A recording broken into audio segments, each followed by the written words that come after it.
Happy Sabbath, let's pray. Dear loving God, we thank you for bringing us safely to another Sabbath day. We thank you for lifting our hearts heavenward as we sing your praises. And as we come together now, we ask that your heavenly host would join us, that your Holy Spirit would be our guide and our teacher, that you would help us as we try to re-educate ourselves about this world, about the way we see ourselves, the way we see other people. Help our eyes to be opened to see our prejudices, our assumptions, our biases, and to challenge them and not to be afraid to make changes. We pray now that your Holy Spirit would be our teacher, that you would convict our hearts and change us. We ask this in the precious name of Jesus. Amen.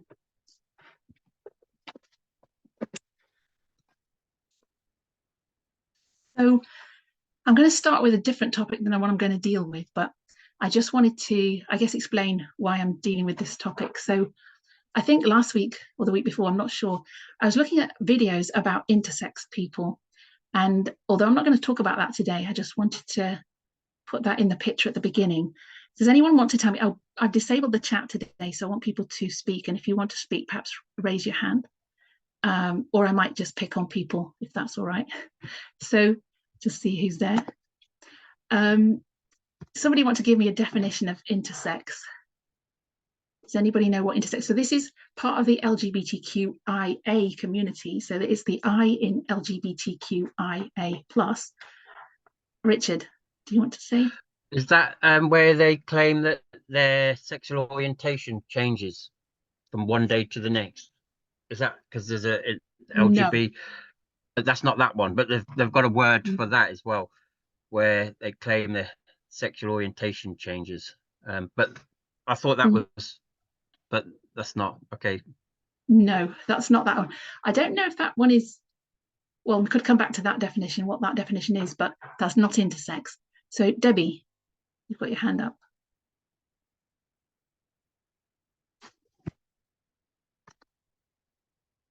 Debbie, did you have your hand up? So I was talking, but I didn't have to. Didn't unmute. Okay. Yeah, I was going to say, is it where, you know, like we fit in boxes, male and female? Is it something where they don't fit into these boxes, either female or male? Don't fit into the boxes of female or male. And why is that? Can you explain a bit further? Or you don't know. Where they're born, maybe? How they're born, the way they're born? Yes, yeah. I think so. It's binary. Non-binary? Yeah. Binary means two. Okay, so it's something about the way they're born that they don't fit into the binary gender system. So we don't discover why, perhaps. Okay. Perminda, Elder Perminda? I think your hand was next. I just wanted to comment, not on your question, but earlier someone said in response to your question, they claim. So as soon as we start using language like they claim or they say, we are falling into the ditch of, I don't know if this is the correct way of saying it, othering people, making them other, and talking about them in a way that is actually a non-inclusive form of language to say that they claim something, because the inference is that we either don't believe their claim, or their claim is not true, or it's subjective. So just using that word, that they claim something, ends up denying their experience. So I think we just need to be careful about how we word things. And I'm sure it wasn't meant that way, but I thought it'd be useful at the beginning, because if we,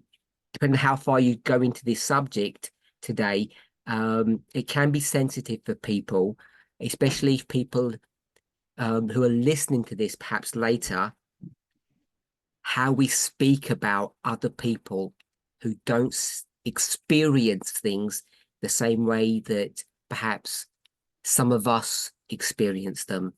So I just wanted to say that. I'm done. Thank you. And I think that was useful to point out, because I think that struck me when it was said, but I'm kind of thinking, not wanting to go down off the question. So, but I appreciate that. And I think it is very important how we how we view people, how we speak about people. And I think it's a constant checking in ourselves to reset our assumptions and our understanding, I suppose. And that's why we're doing this, to bring it out, to talk about it, to more fully understand what we don't understand at the moment. So, Curtis. Yep. From what I understand, intersex refers to people who are born with, I think, as Debbie pointed out, not distinct binary sexual characteristics, where there may be an overlap. So, for example, you males are born with coded male sex parts. I can't remember which falls into which, gonads and genitals, or something like that. And so an intersex person will have both typically male and female sex parts in their body. Right. So this is where someone's born with male and female genitalia. Both characteristics, would you say? Is that what you're saying? I don't know though if it's limited to that. That is a component, but I don't know if it's limited to that. I think there's other cases where it may not be genitalia, but other things that are male and, well, typically male and female. Yeah. So I think they have primary and secondary sexual characteristics, don't they? And I'm not completely in all the details of the science of it, but yes, in simple forms. I mean, this is just to summarize what you said. Intersex is a term that refers to a variety of situations in which a person is born with reproductive or sexual anatomy that doesn't fit the boxes of female or male. And intersex is a natural variation in humans and not a medical condition. So I think that's important to put in there. Okay, someone's called abrosexual on here. Do you want to answer?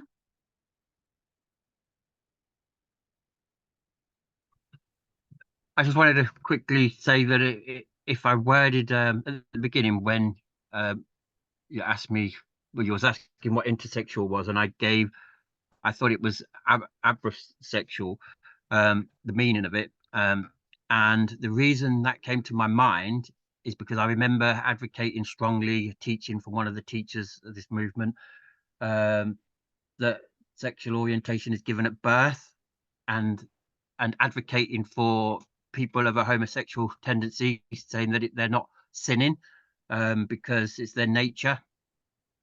And that just came to mind because I believe thoroughly that teacher's presentation, and then I learn of a word that goes against what was taught from God's word. So I just didn't mean to offend anybody, but that was what was going through my mind. Okay, so abrosexual, is that the definition you thought? Yeah, I thought somebody's sexuality is fluid.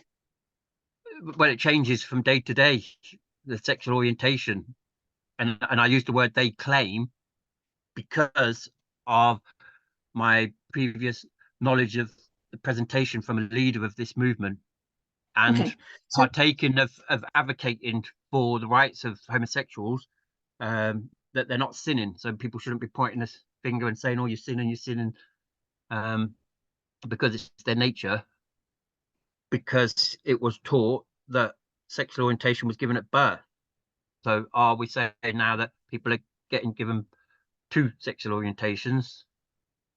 Okay, so there's a couple of things there, I think, which we could go down. But I just want to park what you're saying about that, because it's not kind of to connect it to intersex per se. So, and as my understanding of the A in LGBTQAI plus is that it's asexual. So I'm not sure the term you're using. I'm not completely sure about that one, but I want to go back to intersex, and I just wanted to establish that intersex is where someone is born with, I think it's also different chromosomes, So this is it says here, variety of situations where they're born with reproductive or sexual anatomy that doesn't fit the boxes of male or female. And it's a variation that occurs in humans. It's not a medical condition. So intersex people may have internal or external sexual characteristics that are mixed to some degree. And it says here, sometimes doctors perform surgeries on intersex babies and children to make their bodies conform to binary ideas of sex. So a baby is born with genitalia that looks either male or female, but when examined more closely, it may not look that obvious. So they may have a very small penis, or they may have a much bigger vagina or they've got, and people can't tell always, except on the outside. Obviously, they can't tell the internal organs at that stage. So sometimes surgery is performed, used to be performed, I'm sure, and there's different rights in different countries on this now, and after campaigning, that they would make them look like a boy or a girl from birth. And this did huge damage later, because as they developed, they felt more like the opposite sex than the one they were assigned at birth. So sometimes they wouldn't know they were intersex until they hit puberty, and they may have been born to look like a girl, but then they don't develop breasts, they grow body hair, they don't start menstruating. So these are examples of the things that they can be quite shocked when they get to puberty and recognize that they are not a typical boy or a typical girl. So I was looking at videos about this, TED Talks, and I just wanted to do something a bit different today. I'm going to share my screen and play the first 3 minutes of a video. And this is a lead into the subject, because what I want to talk about actually is body hair. And the reason I went there is because obviously intersex people may present as looking female or male, but as they hit puberty, they look the opposite, or they start to grow body hair in different places. And that then puts them in a gender box that they didn't perhaps get assigned at birth. So if they start to grow a beard in their puberty when they were obviously assigned female at birth, you can imagine how challenging that can be to someone when they hit puberty and things start changing, and how the world receives that and how the world looks at that. And this is all connected to beauty standards and being male and being female. And I think that's what then led me into looking at body hair. But I watched this video, and I think it's worth watching the whole TED Talk. It's only 15 minutes, but we'll just watch the first 3 minutes.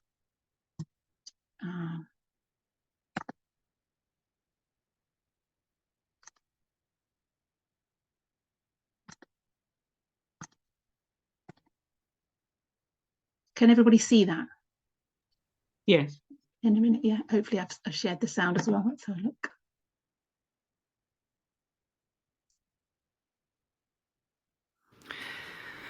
When I was 7 years old, I cut my hair short for the summer. It was hot. I'd gotten fed up with having long hair, and my parents had always been cool about things like that. However, when I returned to school that September, excited about my new style, I was promptly told in very strong words that I am no longer a girl. That is the first instance of gender policing I remember experiencing, though I doubt that it was the first overall, and it certainly wouldn't be the last. Throughout my teenage years, I was vividly aware of the differences between me and my peers, because I was constantly reminded of them. I've always been tall, muscular, and hairy, all things that were celebrated or at least accepted in men, but not women. Gender is an odd concept, particularly to those of us who do not conform enough to be considered successful at it. These days, many of the people I meet see me as a cisgender woman, so somebody who has been identified as a woman since birth. There are also those who see me as a transgender woman, so somebody who was assigned male at birth and later identified as a woman. To many people, those are the only two options they are aware of.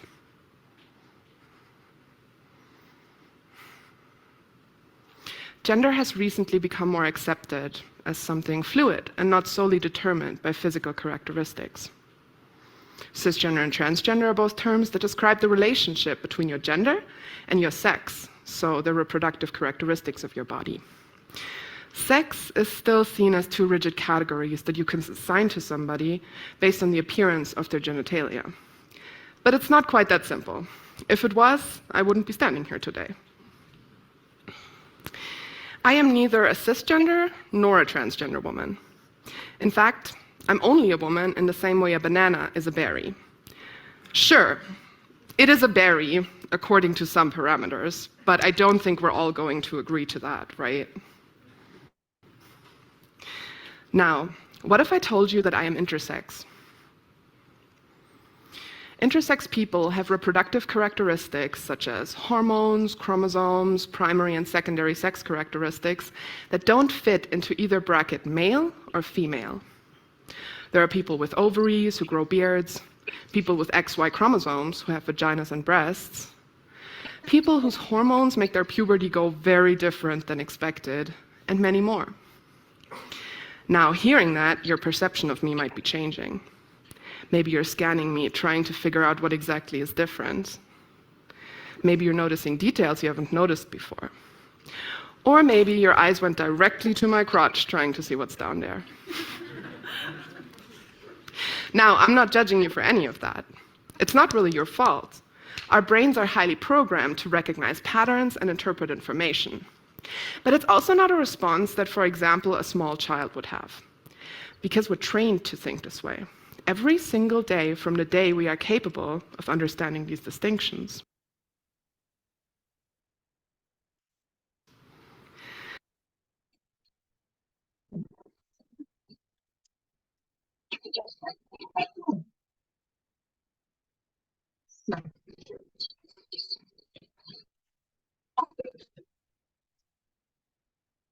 So, has anyone got any thoughts about what we've just seen?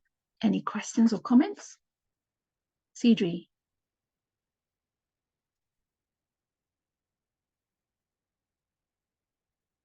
Cedri, got your hand up? Yes, sorry, We I can't was just hear you. looking for the unmute. Yeah, she said because our brains are trained to think that way, you know, and that's so true because so what I'm saying is when we look at anything that's different, we don't believe that they're the same as we are.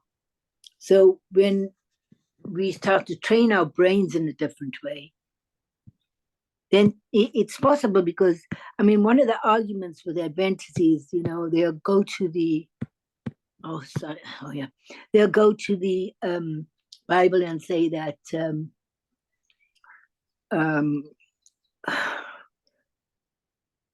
male and male together are not, that's not what God wants. But they don't see that everybody's born in a different way. And they see that as, oh, how can you start to change your sex when you decide you want to change your sex? But I don't think they truly understand or even want to understand because they're so set in their ways. And because of the society, because we grew up that way and everything else. And so it's to retrain your brain again to think in a different way is not what they're allowing themselves to do.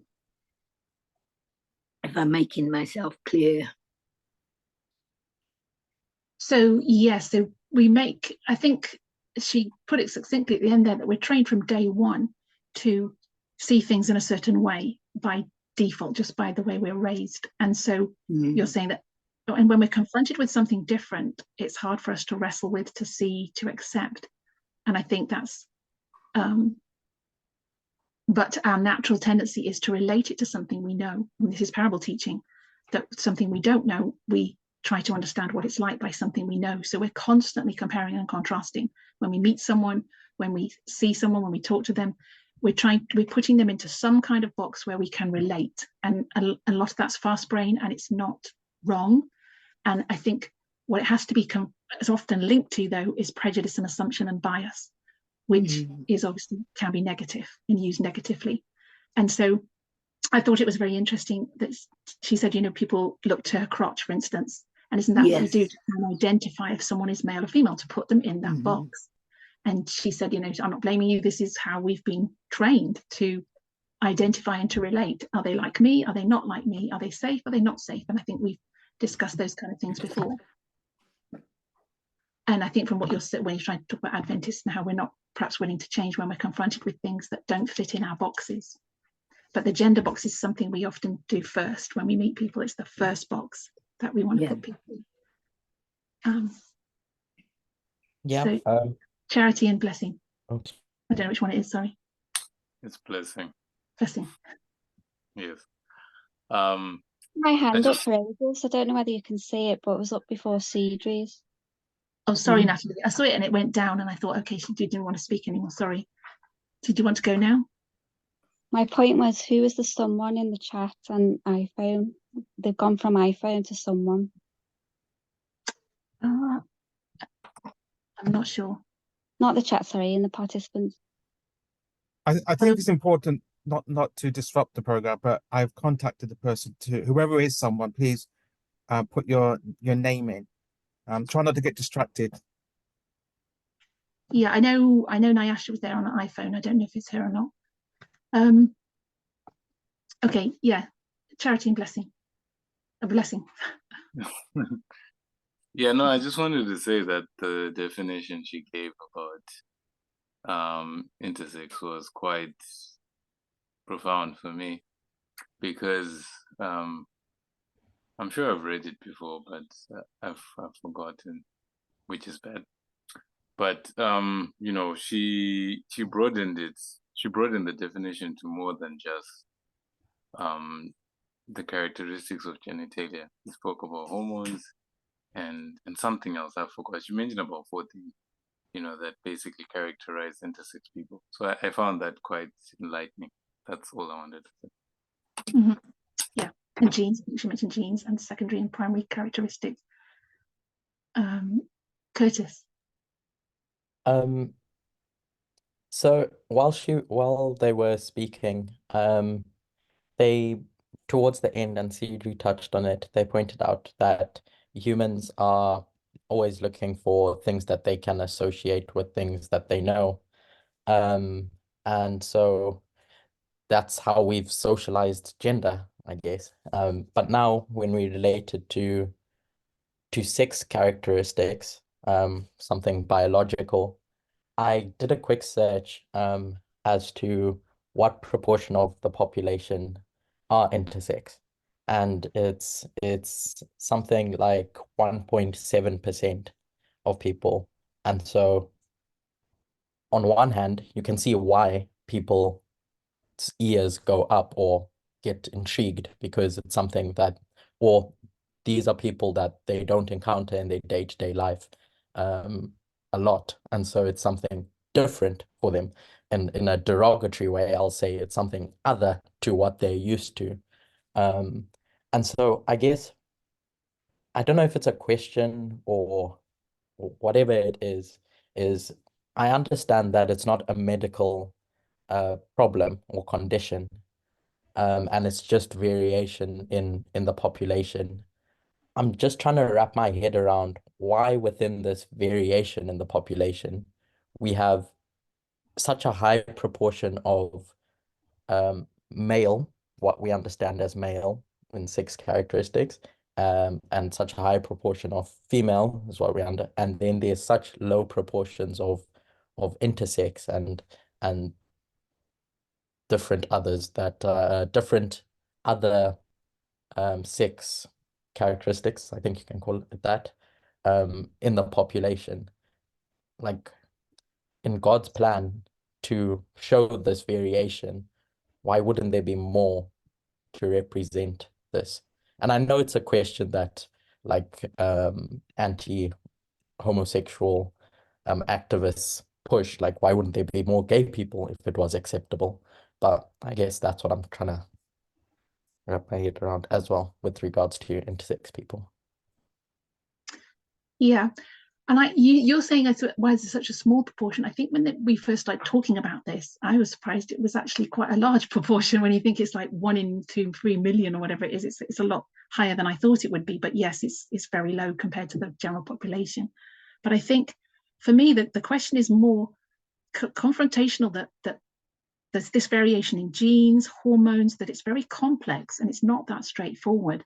So people born with, you know, a vagina and a penis, you know, that this mix, but that and varying sizes, but we see quite a lot of variation even within male and female.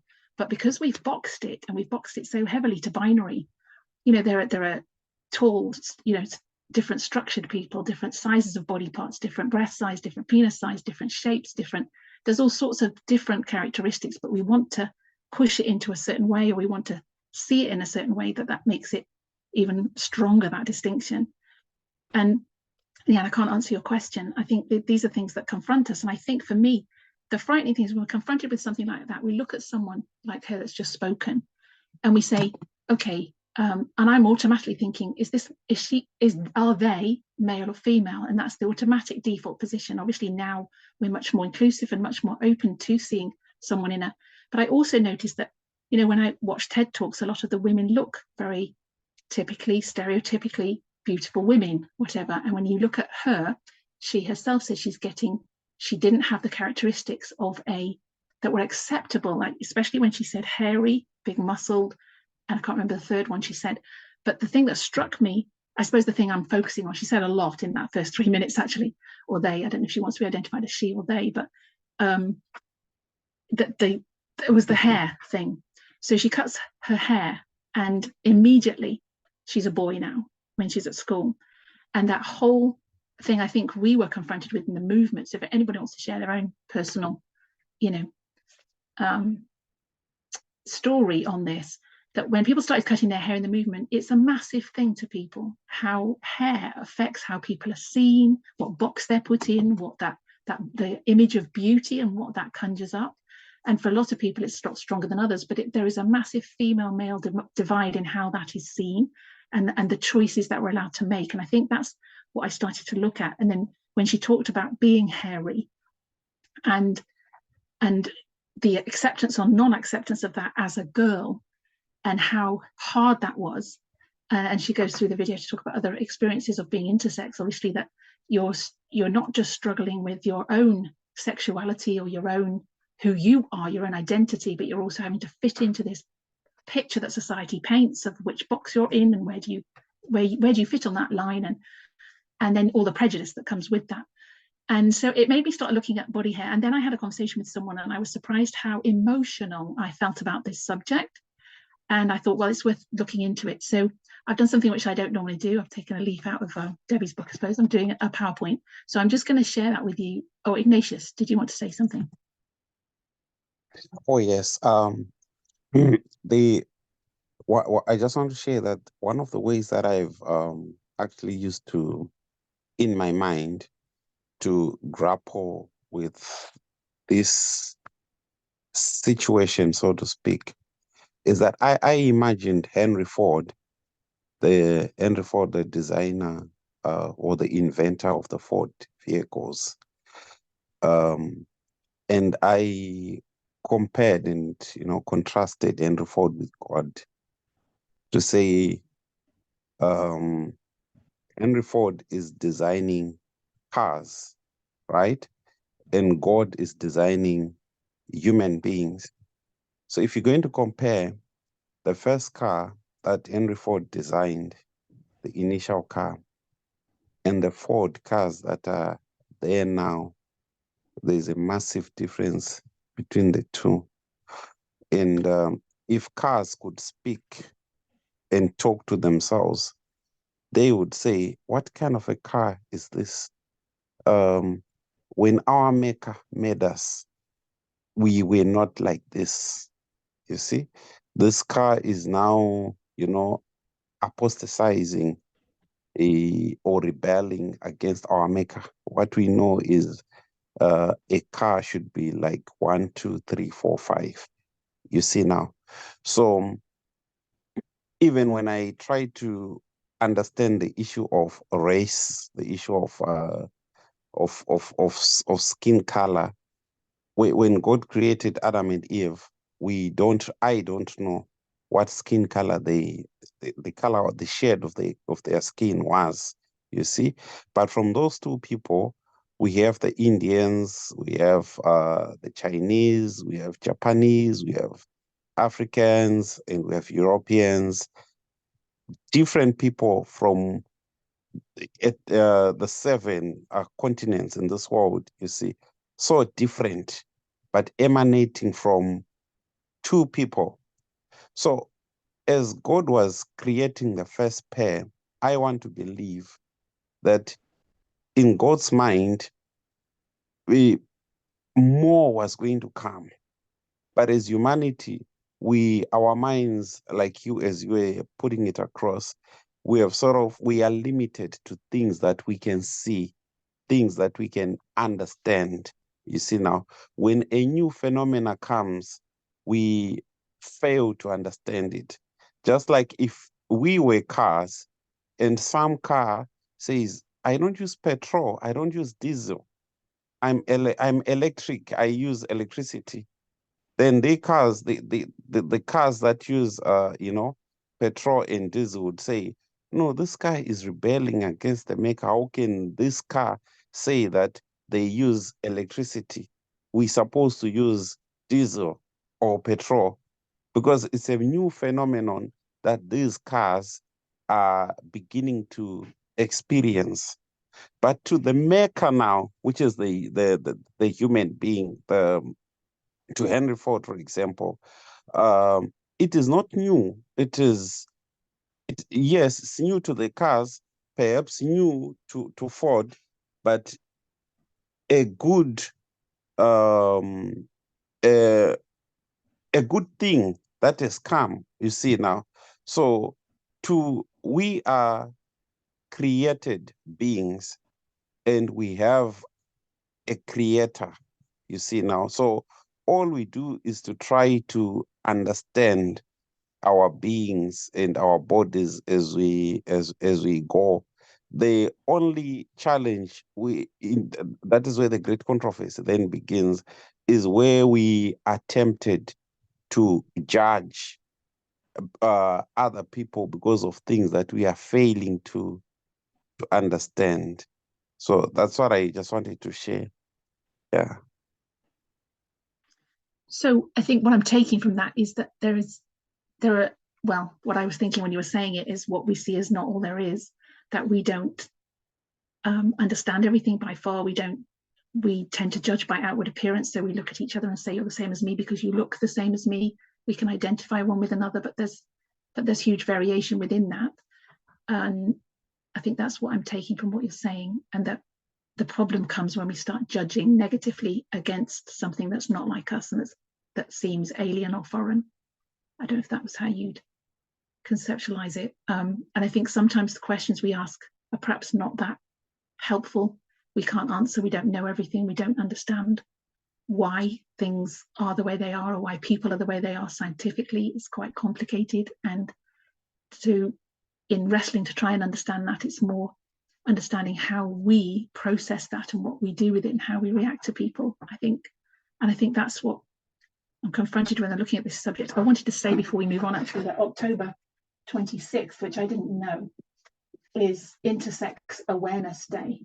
And it might be I just started reading some things about it. It's quite interesting. So because it wasn't really the subject of my presentation, I haven't looked into it in detail, but I think it's worthwhile doing that to gain an understanding of other people and how we ourselves see sexual characteristics, gender, male and female, and the variations, and confront our own prejudices and assumptions about that.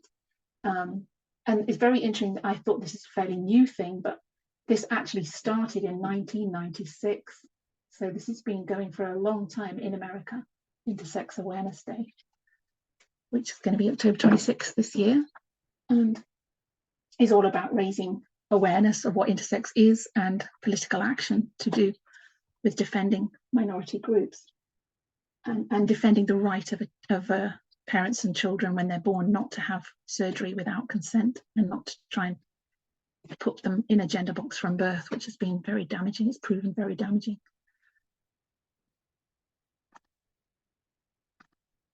So what we're going to look at now is Unshaved, a brief look, it's very brief, into the removal of female body hair. And I want us to ask, I suppose, what's the point of this? Why are we doing this as we do it? But for me, it's all connected to how we see gender, how we treat people of different genders, how we do box people and the expectations, the shame, the pressure that's put on females, especially in our society, to have no body hair, basically. And where did this come from, and how did it start? And was it always a gendered thing? I don't know if anybody has ever thought about that. But I started to look at it and thought it was quite interesting. So, and it's basically around a book that's recently been published called Unshaved, which we will look at sort of near the end of the presentation or halfway through. And then I started researching it on top of that. So, and that's a very interesting book. It was published in 2022 by the lady that wrote the article that I had posted in the group last week. So she is a professor at Arizona University, I think, on women's studies. And that's where this kind of idea came from. So Curtis, did you want to say something? No. Is my hand up? Oh yeah, sorry. It was your hand, I think. Maybe it's still up from before.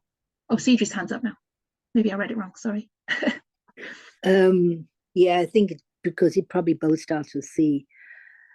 My daughter's Muslim, and she said that they shave. They don't there's no body hair on them. That's why they shave. And so I'm going, I just, well, I thought God made us all with body hair. It doesn't mean to say you have to shave. She's, no, that's the custom. So I was surprised. And I was surprised when her son came to her, he's in high school now, and told her about the hairs that he's getting down there. And she said, oh no, you need to shave that now. But he's not a Muslim, but she's, I suppose because she's raising a Muslim little girl, and she's probably been up her son the same way. And yeah, so that's my first time that I've ever heard that, they shave all the hair off them. I didn't know that. Interesting. Yeah. It's Richard. All I wanted to just say is, Unshaved, a brief look into the removal of female body hair. I just, from my limited understanding, I just believe that it's a product of sexism and patriarchy, and for a class of minds, prominently male, they prefer young.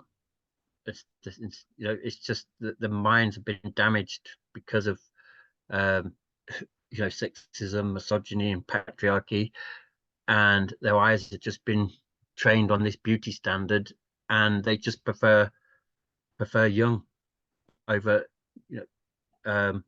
aging,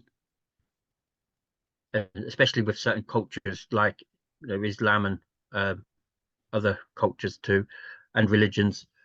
That's just my limited understanding. So it's connected, obviously, you said, to sexism and patriarchy, but you're saying it's to do with youth as well, and obviously body hair, pubic hair comes with adolescence. So that you say it's connected to the sexualization of girls, perhaps. Yes, definitely. For and boys as well. And it's not just prominent. Well, it is mostly males, I would say, but it is both sexes. There's just an attraction for younger instead of. And then he just type whatever. They are not saved, or even if he's saved 18, believe that. Sorry, who is that speaking? Somebody unmuted there. I know some person was just talking. I'm going to shut my mic off now, because you're going to go into obviously the details of this book. And yes, let's have a look. Okay, thank you.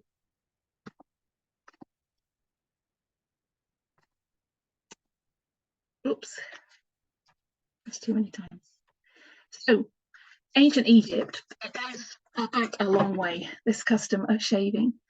So in approximately 3000 BC, hair removal is not a novel concept. In fact, women have been removing their hair on their bodies for centuries. Women in ancient Egyptian, Roman, and Indian cultures were subjected to hair removal practices similar to today's, dating back to 3000 BC. The first razors made from seashells were used by women to shave off head and pubic hairs. Egyptians also removed hair with sugar-based waxes like modern-day waxing practices. So they would put this sugar solution on a muslin cloth, and they would put it on, and then I think it was hot sugar, and they would rip it off and it would pull out the hair. And it's interesting that in Egypt, actually, it was societal. It was across society, and it was also classism. So men did it as well as women, and it was seen as something for the higher classes to have to be hairless. So it was seen as something good that everybody be hairless. So they'd pluck eyebrows, they would remove all facial hair. And this is why a lot of the mummies that we see are very smooth. They're all shaven. They're not. You don't see body hair on Egyptian, often hieroglyphs and mummies. So this wasn't just a female practice, but it tended towards that in Roman India more so than Egypt. Egypt, it seemed to be across the board. And definitely in Rome, which we'll get to in a minute, it's more of a class thing as well. So the upper classes, the higher classes would be seen to be hairless. Curtis? In Egyptian society, at least, you said it was stratified into it was made a class thing. Was there a particular thing that they attached to it?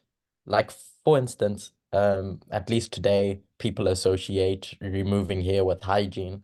What was it about hair that they tied to it to say, okay, this is something that the upper class do? Was it hygiene? It's actually, I say class, but I suppose it's the stratification of society. Well, perhaps they wasn't the same class as we had, but definitely the priests and the priestesses. So there was something about it that was connected to spirituality. And I'm not sure about that, the pagan roots of that exactly. In the research that I didn't have time to do, it didn't really go into detail about I couldn't find the detail about why they did that so much or why they saw that as something, but the priests and priestesses especially had to be hairless. So there was something there about them being singled out as spiritual teachers, leaders, to be of a certain way of looking. So I'm not sure. If anybody finds the answer to that, please tell me. So this is a point of discussion to look into that. Yeah, where that actually the roots of that. I'm not sure. Cecedri. So why do the Jewish ladies, the Orthodox Jewish ladies, shave off the head? Hair. That's a good question. I think years ago I've looked at that. I haven't looked at that for this presentation, but yes, Orthodox Jews often shave the hair off and wear a wig, don't they? And that to me goes back to the Old Testament, I think, about women and hair. I'm not sure exactly what verse they base that on, or if it's the Talmud and not the Torah. But there's something about women not allowed to having body hair. I don't know if they do pubic hair as well, and underarms I assume they would do. I assume they'd be hairless actually, but they do wear the wig. There's something about them not allowing them to have their own hair. I don't know if it's connected to, do you know, Cedri? You've not looked at it, asked anyone? I think I did know it because I had two Orthodox Jews staying with me, but I can't remember now. But I know it's associated with beauty, and it's like they adorn them here. They adorn the women here with pearls and jewelry, because I think they almost saying that the women don't go to heaven or something. I don't know. I'm not sure. I think it's something to do with vanity when you said that. They're not allowed to have their own hair, but then they're going to have jewels and jewelry. Doesn't make sense. If that's, I don't know. I'm not sure. So, yeah. But it does seem quite, again, it's the woman, isn't it? The men grow their hair long and they have beards and they're allowed to have hair, but it's very much a patriarchal system that's dictating that. Or it's maybe the way they view women, the Orthodox Jewish men. Yes, I'm sure it is connected. I just don't know what the connection is. Richard? All I was going to suggest is with ancient Egyptians, their rejection of mortality and their infatuation with immortality and this shaving, and because it was the priests, it would be the mystery woman for that time, mystery religion, the Dalian, they're trying to maintain a youthful appearance to keep their hold over the masses for immortality.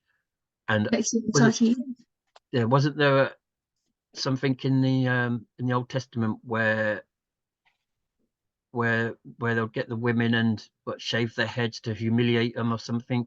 Was it after a war? There probably is. You want to find that verse? Yeah, and they were as a part of humiliation. I don't know whether they took them, whether it was a reward from war or something like that. But there was a verse where they would shave their hairs to humiliate them. or to get them to be submissive. I'm not quite sure, but there is a Bible verse. Yes, and there is something around that about in Roman times as well, about slaves not allowing them to have the same hairstyle as the upper class. So there is something about distinction with hairstyles and how hair is managed. But you just and tarring and feathering, where they scalped people, didn't they, as well, which is a horrible punishment. I was going to look into that. I didn't look into that either. But I suppose we're looking more along the lines of the history of the women part. But you just said something about the immortality.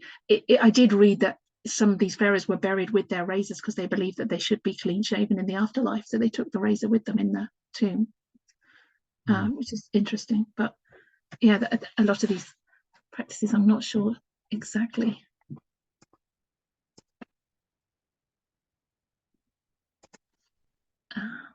Sorry, it seems that's not quite hard to control the PowerPoint when it's.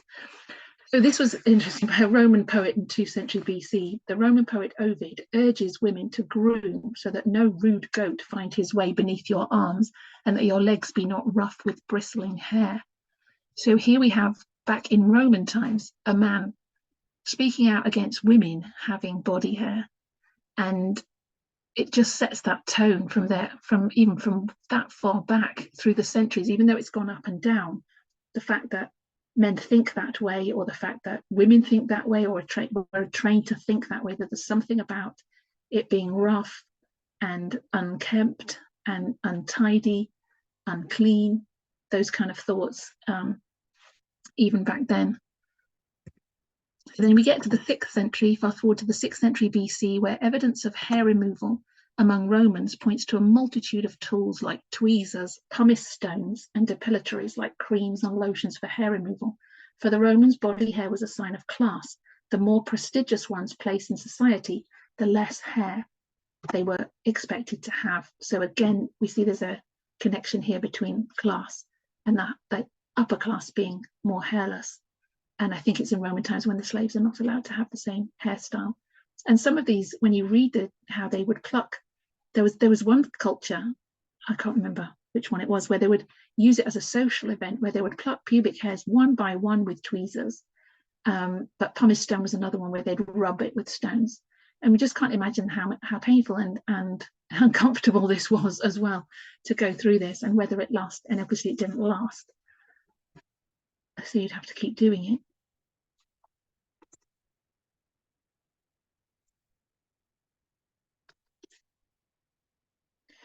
So by the 1400s, we're skipping many centuries, hairlessness is a sign of class during the Renaissance. Women and goddesses in art are depicted without pubic hair. So something about the paintings around that time. Even for the men, actually, sometimes there's not a lot of evidence of being allowed to have body hair. Brian, got your hand up.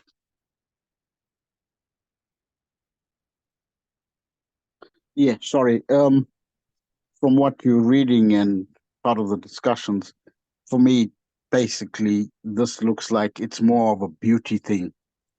And even up to this date, why would why would women shave? Because it's to do with beauty and grooming. So I don't know how that relates to the subject that you're speaking of, but yeah, for me, it seems straightforward that this is just more about beautifying oneself. Certainly in our time period, I think we would associate it with being beautiful, or at least that's the pressure to be beautiful. But yeah, that's where I was interested to see where the roots of it were and how enmeshed it is with not just beauty, but also status, class, social systems. But again, it's rooted in patriarchy. So, and that's the link. Yeah, I think for me that it's actually, this is a patriarchal practice when we actually pull it apart and say, what is all this about? And why are people not acceptable with body hair and more acceptable not having it, I suppose. Natalie, put your hand up. I was just going to say that men do it too. A lot of men do it. Now they do it, yeah. Discussions with men. And I think there's nothing wrong with doing it for cleanliness. It's not just beauty standards. That's my opinion. Thanks. And I think that's what I suppose why I'm doing this, to confront those kind of why we do what we do ideas, and the arguments we use for that, and whether there's actually any truth in the fact that it's actually cleaner. Because when we get towards the end, I suppose I'm seeing that medically and scientifically that's actually not true. And I think a lot of these things we've inculcated, we've imbibed because of the pressure of beauty standards primarily. And I think that's why it's good to confront it and to question it and to ask about where it comes from, why we're doing it, and what statements we're making by doing it. So and that's all connected to gender boxing and gender roles and sexism and misogyny. And I think that's what I'm trying to trace the connection. Curtis. I was going to say two things. One was questioning the validity of it being hygienic.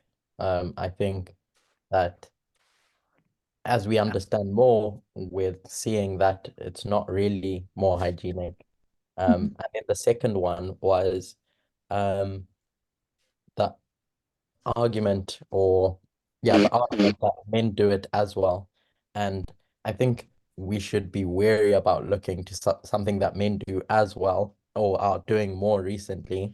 The reason why is because there's no expectation that men do it, whereas there's an expectation that women do it. So where men shave their chest hair or underarms, and they'll do it for it's their choices, it's because they want to.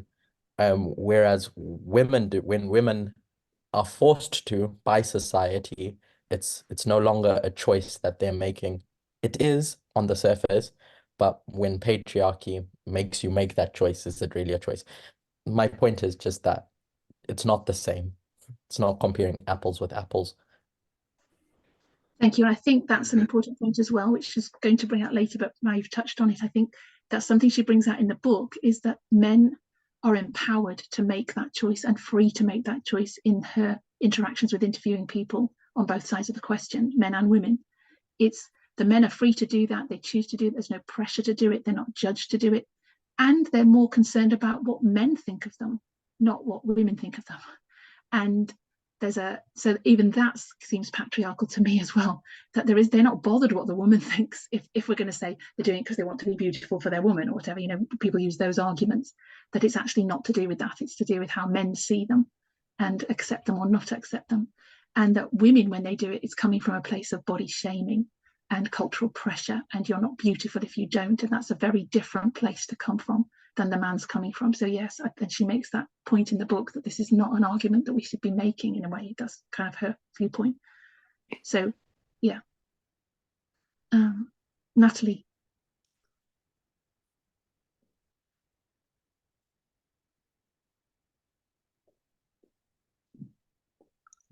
Natalie doesn't want to speak. No? Cedri? Why, who says it's beautiful to not to shave, to shave your pubic hairs? Who says that's beautiful? Is it men or is it women? And that's a good question. And I think what we're looking at here is, if we trace down that history, that this is embedded in culture from a way back, this viewpoint that there's something about being better, stronger, fitter, but it hasn't passed down into men in our society. So when we get to our time, so let's just keep going, because that question might be answered as we go. Charity and Blessing. Okay. I wanted to ask a question based on the comments that were recently passed. So are we suggesting that there is no valid reason for people actually trimming their body hair? Is that what we're saying? Are we suggesting? I think for me, that's one of the reasons I'm raising the issue, is to help us to question, yes, what is the reason? Why are we doing this? And are we going to hide behind our own reasons for doing it? Or are we going to look at the bigger picture and say, actually, what is the real, where is this coming from? What is it? And so it's not even to put, I'm not sure, I do have a position, but I think it's for everybody to come to that decision by looking at the evidence and looking at, weighing it up and seeing, actually, what's the root of this practice? What is this? just like we've done with everything, I suppose, or we are doing with everything, marriage, relationships, how we interact, how we see men and women, the whole thing is, and how connected it is to this subject, how emotive and I guess important to lots of people. So yeah, I think that's what I'm questioning is how you put it. What did you actually say? We're questioning the validity of the practice. Yes.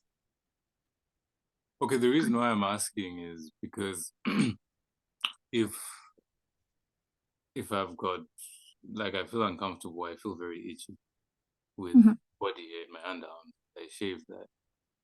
Would I necessarily be making a statement, you know, like in favor of what we are discussing here? I guess that's why I'm asking. I think, okay, so there's several layers to it, aren't there? I think there's the outward appearance layer, there's the health layer, there's the discomfort layer, there's different layers to it, but I still think some of that is even conditioning. So I suppose we have to say, yeah, how much of that is really the reason why we do certain things, and is it that society has taught us that that's what it is to justify what we do, or is it really a problem? And I think that's what, because I've heard all sorts of arguments over the years, and you just think, actually, where is that coming from? Why are we arguing from that standpoint? Even why are we even thinking about removing it because I'm itchy? Or, you know, where is that?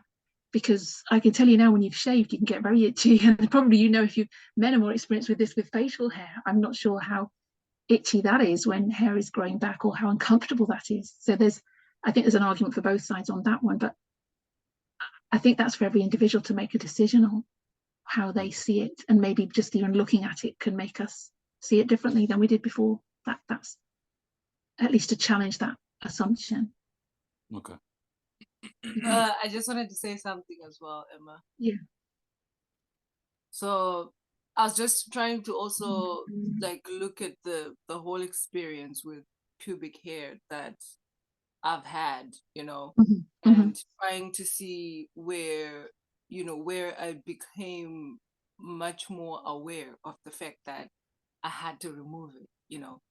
And I noticed that early on, as you're developing, it's something that you're not really thinking about a lot. But as you interact with people, and then especially with girls, when you start developing, you start, they say you become a woman, right?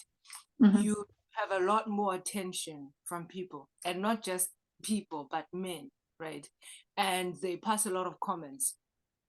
And you also have other women, whether it's older women, your sisters, your mothers, or whoever, they begin to feel they need to tell you how to be more of a woman, right? And also social media, what you're going to be seeing. And when you're constantly, you know, told that you're a woman, you need to be a woman, this thing is repeated, and you begin to want to be that woman that society sees, or that is going to be liked by a man. You're going to start doing certain things to fulfill that role, right?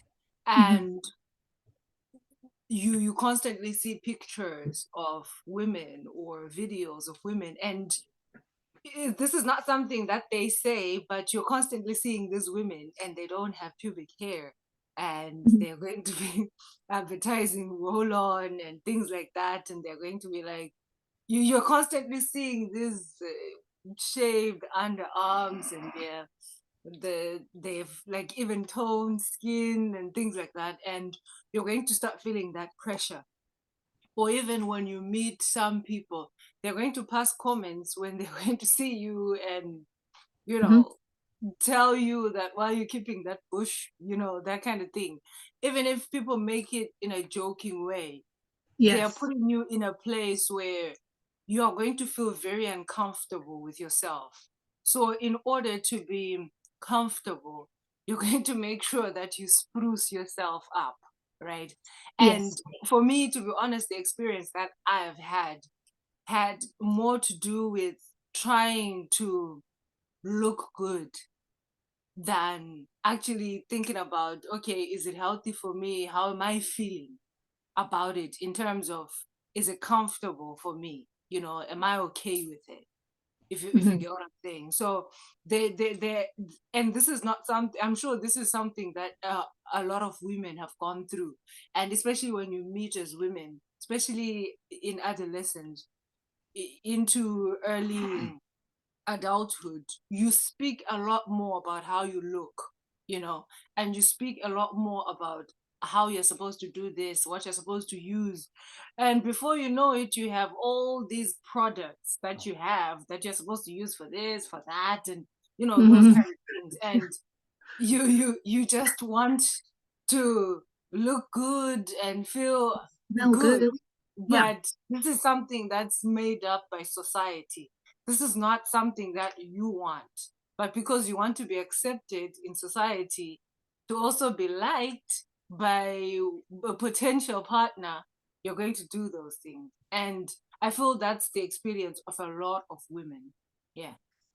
Certainly. And I think that's when you think back in your own experience, what you're confronted with. And obviously it's natural for people who are hitting puberty, men and women, boys and girls, to want to attract a partner. And obviously that's a human nature, the socialization, that we want to have boys and girlfriends, or we want to get married. And all that is connected to obviously wanting to look our best, to smell our best, but as you say, it's shaped heavily by culture, social media, Hollywood, and the images we see this is where you have to be beautiful. And of course, all that is rooted in that women have to be, obviously men have to be attractive as well, but the beauty industry is primarily aimed at the women, and they have to do certain things to conform to that beauty standard. And it's been that way for some time. And as you just said about parents, even, or what your parents do, is they may not put pressure, but you just follow what they do. So if your mum shaves her legs, for instance, you'll start shaving your legs. And to me, I don't remember that being a choice. I just remember it being a given. You start shaving, and you start shaving your underarms and possibly your bikini line, but your legs. And I remember when I went traveling around the world with my sister in our late teens, early 20s, and meeting German women who were very hairy and hairy legs, and thinking, oh, there are cultures, there are people out there who don't shave, and it's okay. But to me, it was like, oh, you know, that immediate reaction of, oh, that's gross, or that's disgusting, or that's dirty, or that's, you know, that's not normal. And I think there's also that pressure to be normal, and whatever the norm is there's pressure to do it. So yeah. And I think for me, what was said also is actually discovering that it's not expected of men. I think for me, I actually became upset about it. Right. You know, when you meet a partner and then you're going to be like, okay, how come you don't shave? You know, like you're supposed to shave, and they're going to tell you, no, I don't want to. And I'm like, but I can't say that, you know? No. And that's what's sad about it. Yes, certainly. Thank you for that comment. And Melania, you had your hand up. Do you want to say something? You've got a question?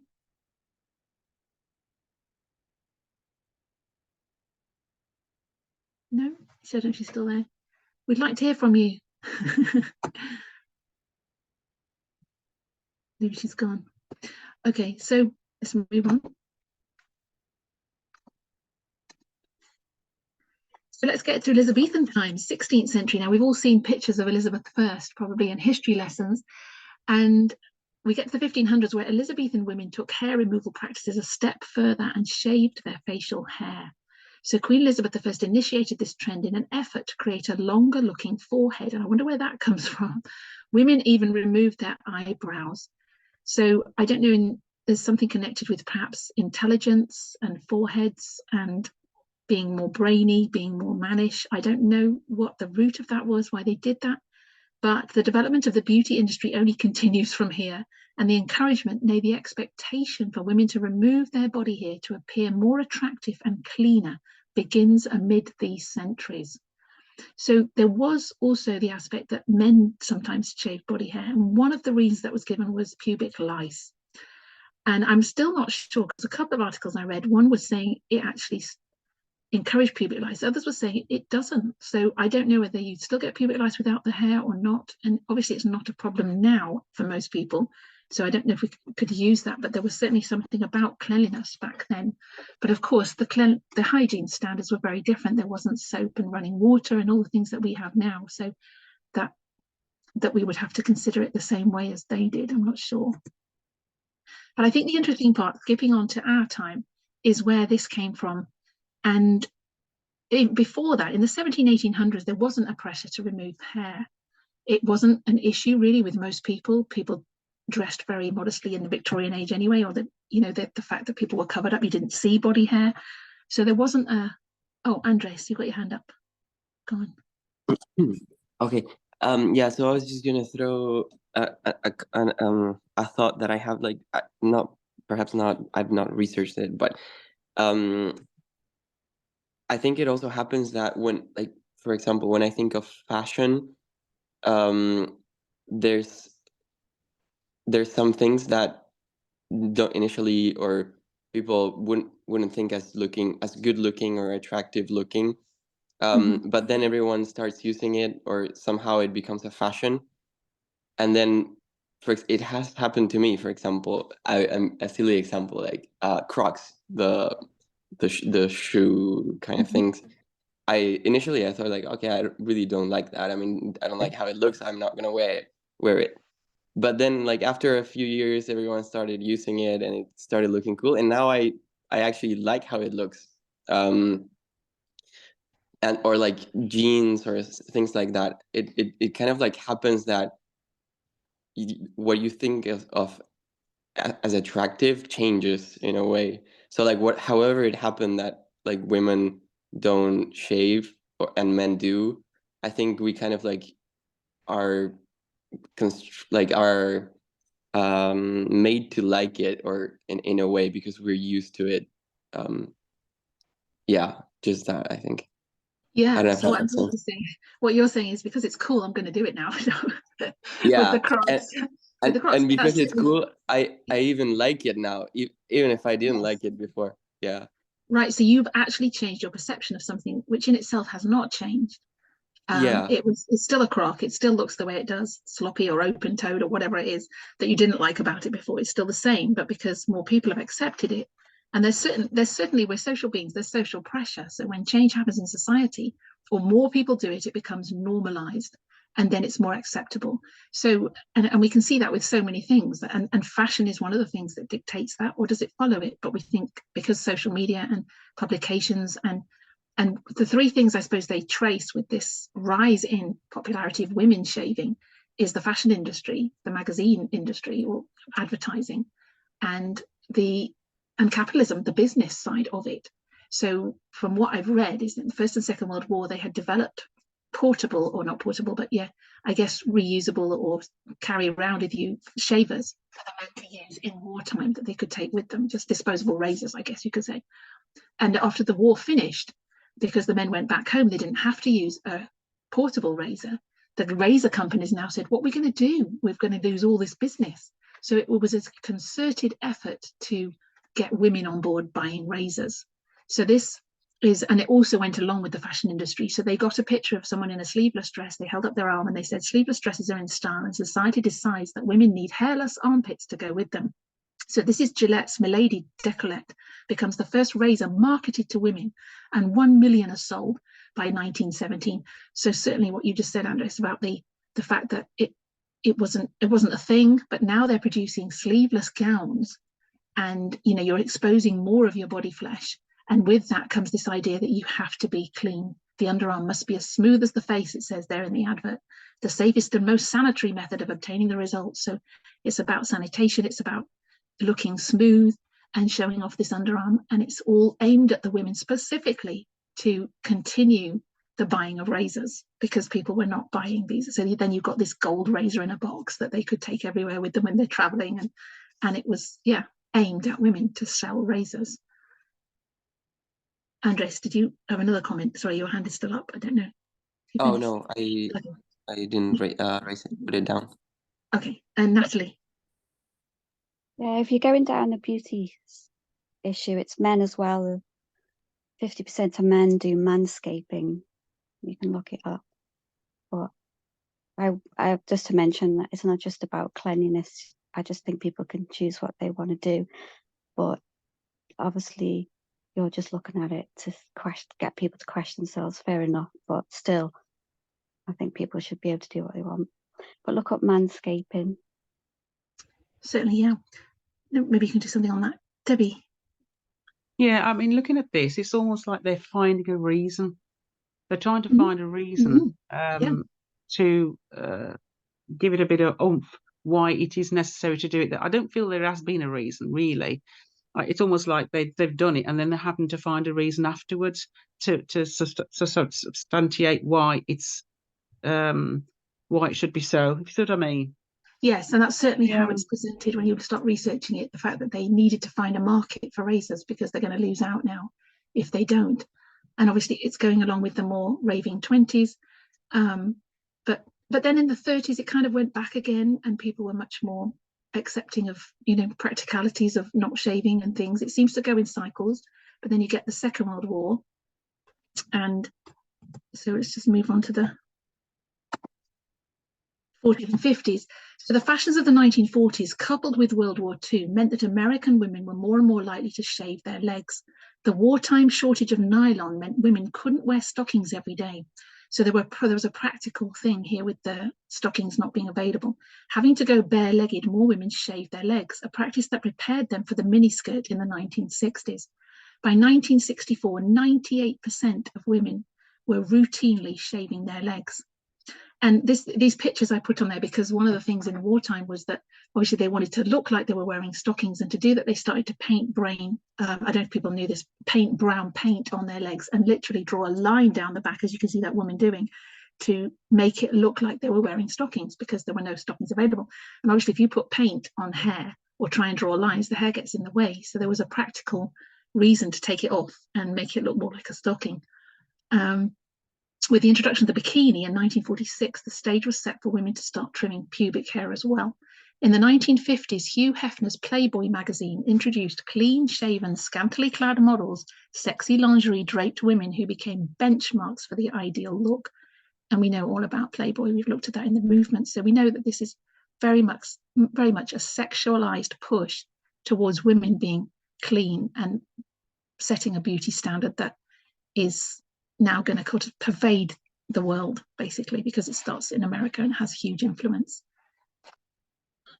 So this is when 1972 we get a bit of backlash from the feminist movements.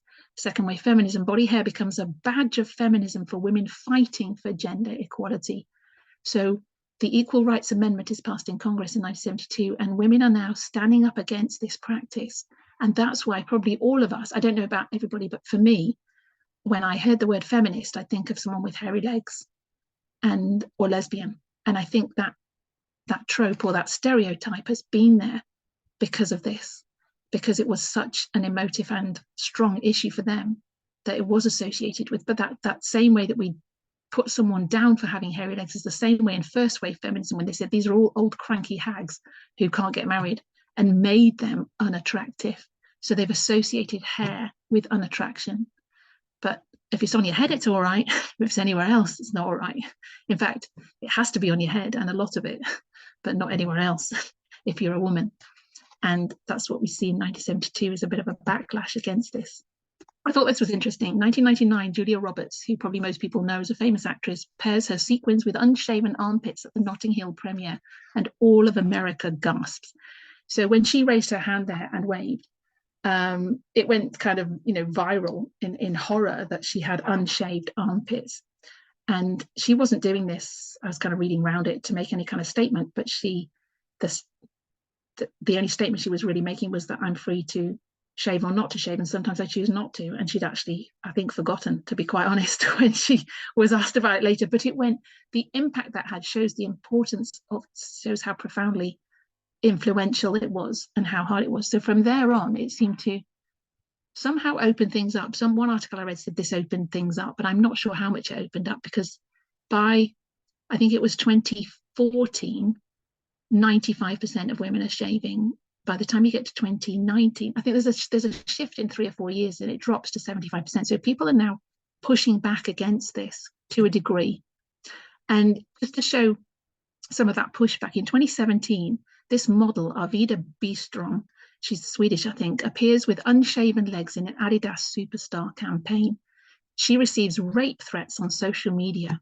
Clearly, we've still a long way to go when it comes to body hair acceptance. So here you can see she's actually got blonde hair on her head, but she's got dark hair on her legs. And this, just having that hair, she got threats and rape threats from showing hairy legs. And it just shows the misogyny around this topic. Just to let you know, Emma, you've just had over an hour now. Just okay.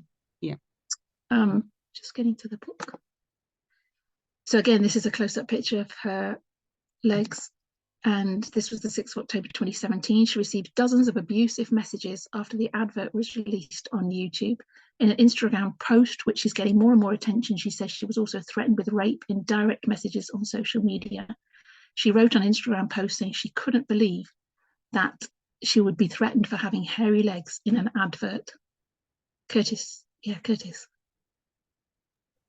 I appreciate that when we look at things that we're socialized to do, we go to the root of the issue and see why we do those things. So in this instance here, and so the conclusion would be that women shave because of patriarchy, or are made to shave because of patriarchy and conform to beauty standards.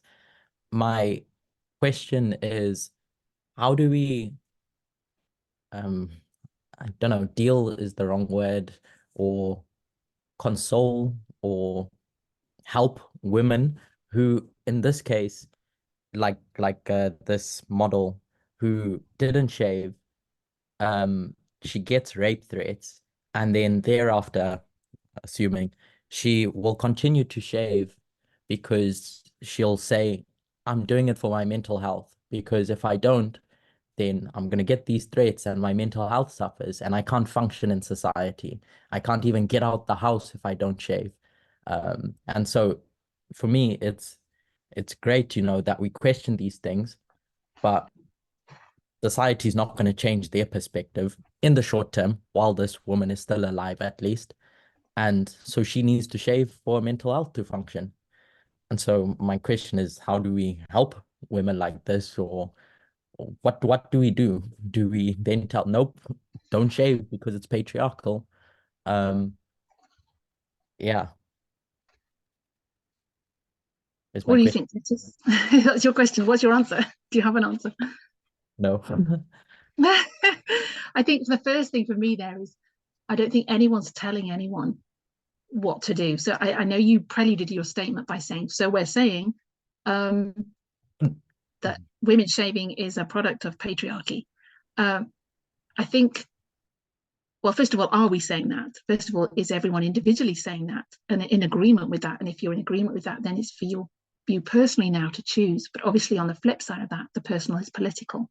So there is an element that says, okay, so you're going to say, just like a liberal feminist or a cultural feminist or any feminist or a feminist has a choice about whether they're going to fit into those beauty standards. And this is what they were doing at the beauty pageant in the 1960s.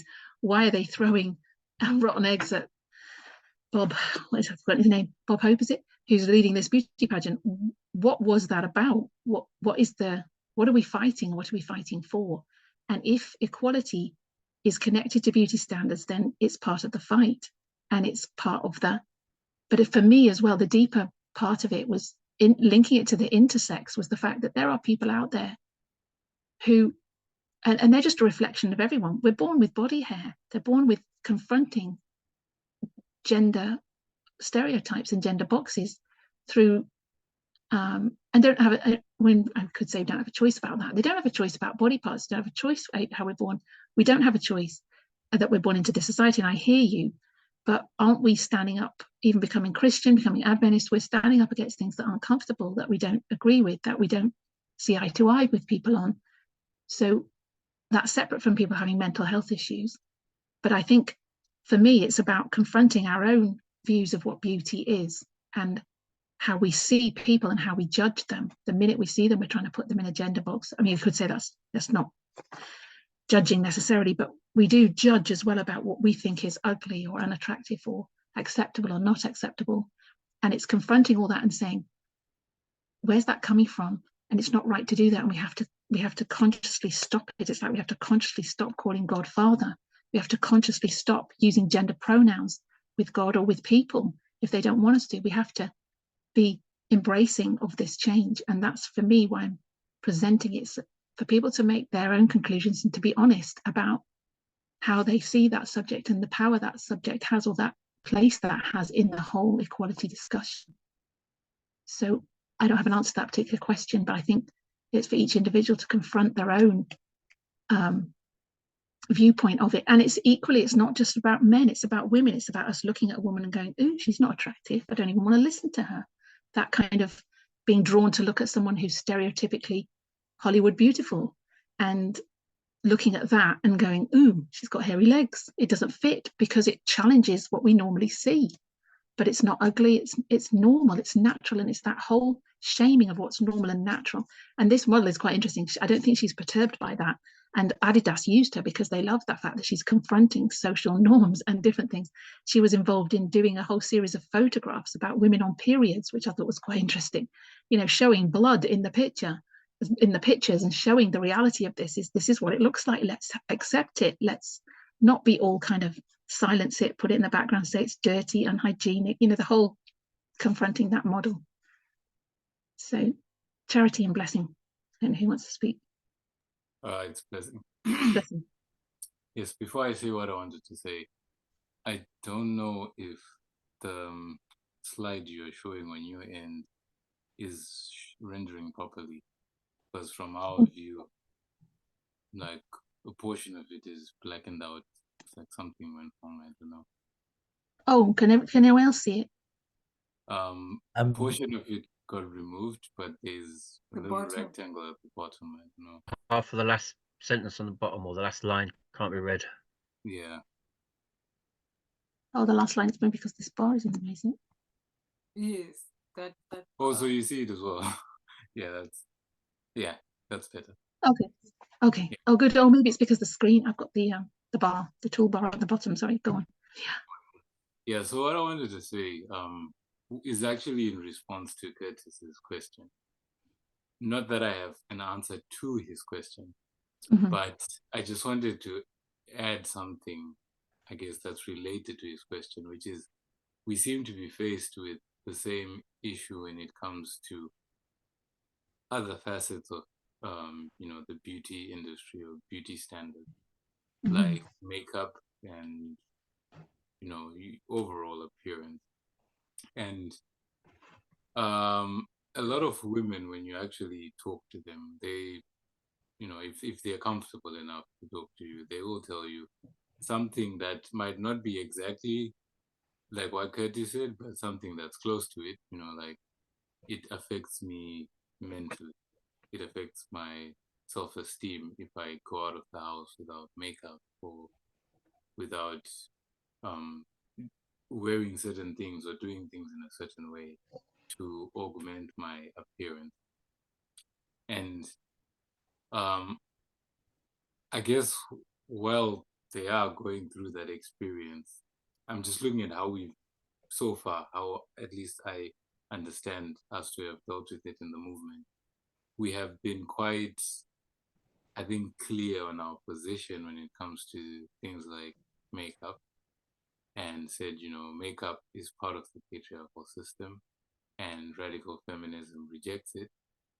But at the same time, we have tried to be very careful not to be judgmental toward women who are doing it, not because we want them to be in that place, but because this whole idea of actually being judgmental toward women is also a product of the patriarchy. So it's like we're faced with a very difficult work, a dilemma, which is working people through, this difficult phase of transitioning in terms of their mindset and their thinking. So I think people like that definitely need support. But the support wouldn't necessarily be confirming them, I think, in those ideas, like confirming them in, it's okay. If you don't feel okay, then put on the makeup. But to try and find better ways of supporting them through their mental struggle, in the hope that they eventually get to a place where they can be comfortable without makeup, or in this case, that they can be comfortable without actually shaving their body hair. Because I guess at the end of the day, like the example that we gave with Arvida, that she would definitely be traumatized by getting rape threats for having hair on her legs. And the solution for her wouldn't necessarily be shaving her legs. It would have to be something else. Obviously she needs to feel safe, protected, supported. But the solution, I guess, to the problem I'm saying wouldn't be shaving the hair, because she could still get the same kind of, the same kind of response or certain advances that are unsolicited, even if she does shave her hair. So I'm saying it doesn't fix the problem, basically. So yeah, No. in summary, what I'm just trying to say is the problem is real, which is, people actually struggle with these beauty standards. Should we necessarily confirm them in that? Probably not, because we are trying to fight and get rid of the system. Rather, we should probably try and look for ways to support them. And, I guess, like I'm saying, not being judgmental toward them, because that's what society does already. But trying to work with women in this case, particularly because they're the ones most affected, to a point where they can hopefully, with that support and help, get to a point where they, change the way they view the patriarchy and actually, stand in solidarity with all of us as a movement to continue fighting against the system and getting rid of it. Yes, and I think in comment back to that, there's two things come to mind. One of them is the whole argument around, Sarah Everett when she was killed, that now we've got to step up security, we've got to issue rape alarms for women, we've got to put curfews on women going out, we've got to say go in groups, and then people kicked back against that and said, why can't we just ban the men from the streets? Why would the women who are not the problem have to be the persecuted ones that have to deal with this issue? So there's that whole way of how do we look at this problem? Whose fault is it? What's going on there, and how do we tackle it? Because this is not the woman with the hairy legs' problem, it's all the people out there who are victimizing the person and who are being vicious. But obviously we know we're dealing with that systemic problem, and that's the problem. So I hear what you're saying about supporting people, obviously, and mental health issues, but I also, on the flip side of that, even becoming a Christian, I feel like we embrace this topic, or at least the whole gender topic perhaps, the beauty issue, perhaps it is, I don't know, in a different way than we've embraced our previous Christianity. So when I became a Christian, I happily embraced wearing skirts. I was someone who lived in trousers and miniskirts. I never wore a long skirt. And I embraced it thinking that this is what God wants me to do, and became a submissive wife, all those things that we thought that God wants us to do, and happily doing it, thinking this is what God wants. Patriarchy, all of us, I guess, accepted patriarchy as something that God wants. But now when we see it as something that God doesn't want, we embrace that equally happily, hopefully. So in the back of my head is still that, however hard it is, however narrow this way is, if this is something that God doesn't want, I'm not saying it, I'm not specifically talking about hair here, but I'm talking about the principle of how we approach the subject, is that if this is something that is actually connected to this topic in a way that is damaging, however hard it is, then our position is still, as you've said about makeup, well, we don't do it and we don't need to do it. And it starts with the personal, it starts with the individual making that decision for themselves, and it goes from there, and that's all you can do. And recognizing that we are part of a broken system that we can't change, but we would never stop being Adventists or stop doing other practices of Christianity because we believe we can't change the system. We say, well, that's the way it is, we're in the world, but we're not of it. And all those kind of reasons would come up. But this, because it's very personal, very emotive, very, I think that we seem to be approaching it in a different way sometimes than we would all other Christian topics that we found hard in the past. And I'm not sure why that is. I don't have all the answers. Andres. Yeah, and also I think like when we think about what Curtis question about how like we deal with this, and I think, I mean, I like what you said, Emma, about like we don't tell people, we don't, I don't know if we deal with it, in the sense that if we, I feel like sometimes we kind of like, or there might be this, you know, danger of wanting to revert the system by creating more expectations on women, like, oh, now you were wearing skirts now, because this was an expectation for you from patriarchy. Now you don't have, you cannot wear a skirt, or, and now we create more expectations of you have to wear pants, but we don't like approach it that much with men, like, because we could say like, okay, now men have to wear skirts, and then, and the same with like shaving, for example, like we are kind of like focusing on like, what do we tell the person, like, oh, should you shave, should you not shave, but we don't really think about like, okay, maybe we can all men, we can shave and we can all wear makeup and try to break the system that way, or like find, you know, alternatives like that. So I think like it's more about like the expectations of like the problem that I see, I think more is like putting expectations on people, like that's what patriarchy does. So like if we kind of like put ourselves in the place of like creating more expectations on women now, of like, oh, okay, now you have to be a feminist, so don't shave. It's kind of more of the same thing in a way. I mean, I get that there's, it's trying to break the system, but maybe we need to focus more on how we break the system, and not how, you know, what that person does or not. Yeah. If that makes sense.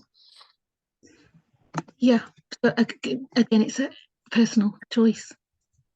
Yeah. In that sense, it's down to the individual to make that, which it is with Christianity. It's about educating people towards Christianity, or it was if each of us was educated towards it to some degree and made that choice to, once we had information, based on the information.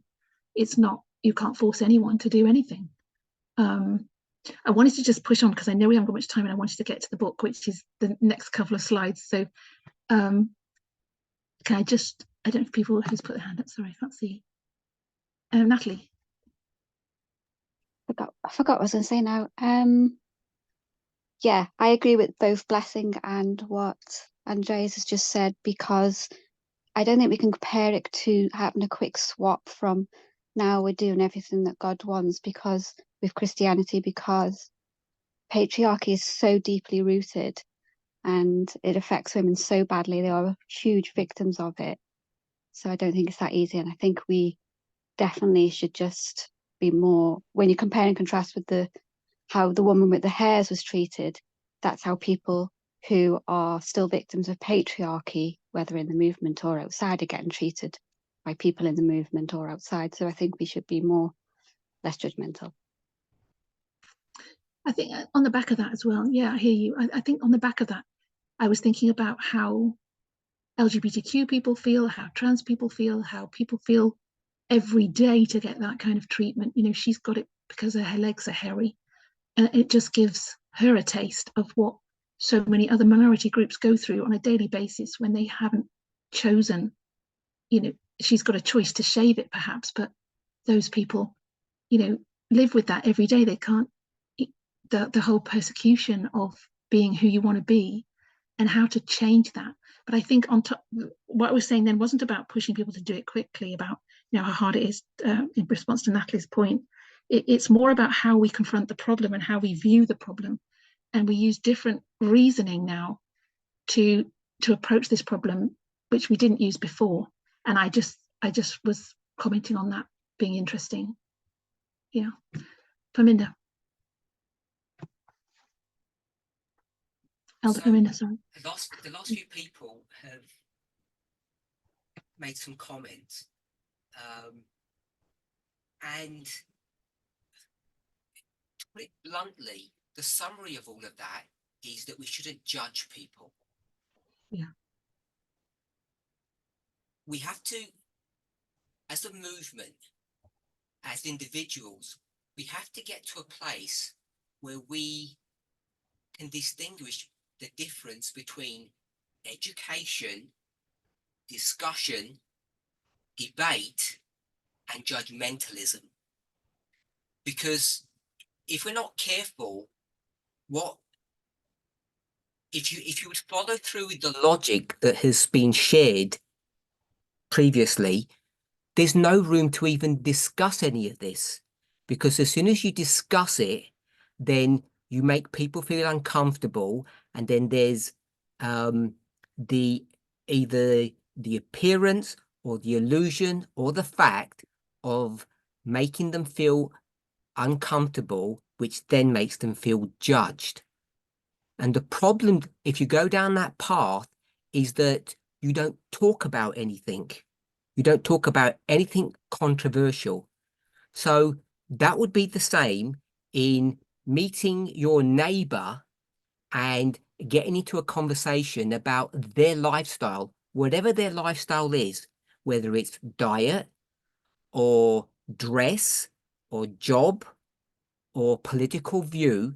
As soon as you start talking about them and sharing your perspective with them, they will take the position that they feel judged and condemned, and they will say, don't speak to me. It's just, the monkey putting their hands over their ears, because they don't want to listen to you. And they'll say, talking about something makes me feel judged because it makes me feel uncomfortable. And if that's the culture that we want to have within our movement, so be it. Then we've not got really anything meaningful to discuss any further, because everything that we touch, by using the definition of radical, means extreme. It goes against the norms of society. And if you're going to go against the norms of society, it's going to go against, there's 17 of us, it's going to go against our norms, because most of us live in the norm. And as soon as someone challenges our norm, we feel targeted or judged or uncomfortable. And therefore, we should not do that to people if we follow this path, which means that we shouldn't be talking about these things. And you end up finding that you have nothing to talk about because you can't challenge anybody, because you'll be in danger of judging them. I think that's the danger of going down this route if we say, let everybody do what they want. Because it's not just letting everybody do what they want. You get to a place where you say, we shouldn't be talking about this issue, because as soon as you do, someone who, for instance, in this topic, does do something about their body hair, they will feel judged because they're now in a group that says it's wrong to do that, if that's what people are making the conclusion about. And then the people who want to do it feel uncomfortable to do it, and then they feel judged. And they would say, we shouldn't be talking about it. Or we can say, we can talk about it. I can be allowed to be made uncomfortable, but then I can be left free to do what I want. And I think there's a big difference between those two views. Done. Yeah. Natalie. Yeah, I agree. Of course, we have to talk about these things. And then people, like I've heard Elder Pamina say many times, just do what you want, to people on videos. I agree that you get to a point where you wouldn't bring things up because you'd be scared of hurting people. But I think it was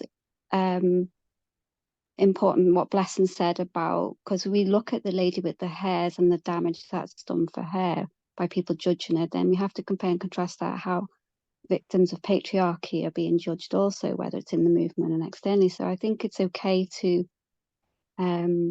just say, be careful as members of this movement that we do not judge and hurt people. It doesn't mean to say we let them do what they want, because we do have standards. We have to. But there's a lot of people in this movement who've been hurt by judgmental people. So we just all have to be careful on the subject. That's all I was saying.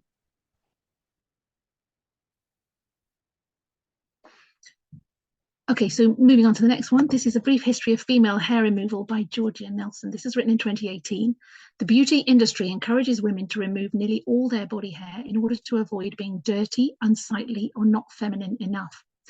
And body hair is not something to be embarrassed of, nor is it a means of motivation to compel someone to remove theirs out of embarrassment. The beauty industry is filled to the brim with companies promising to make you feel sexier when you do not have body hair.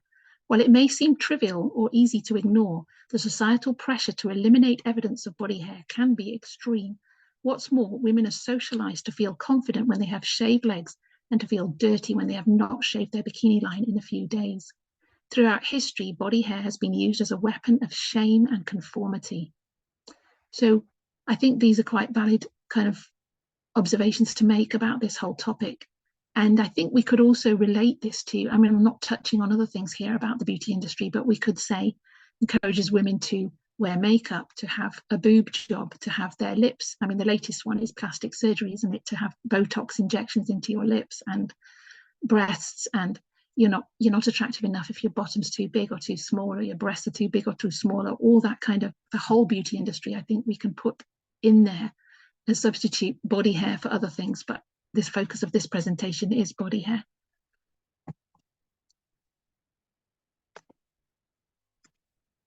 And this is the picture of the model on the front of the book, Unshaved, that was published in 2022. And as you can see, she has hairy legs, and you can't see the hairy legs so much in this picture, and hairy underarms.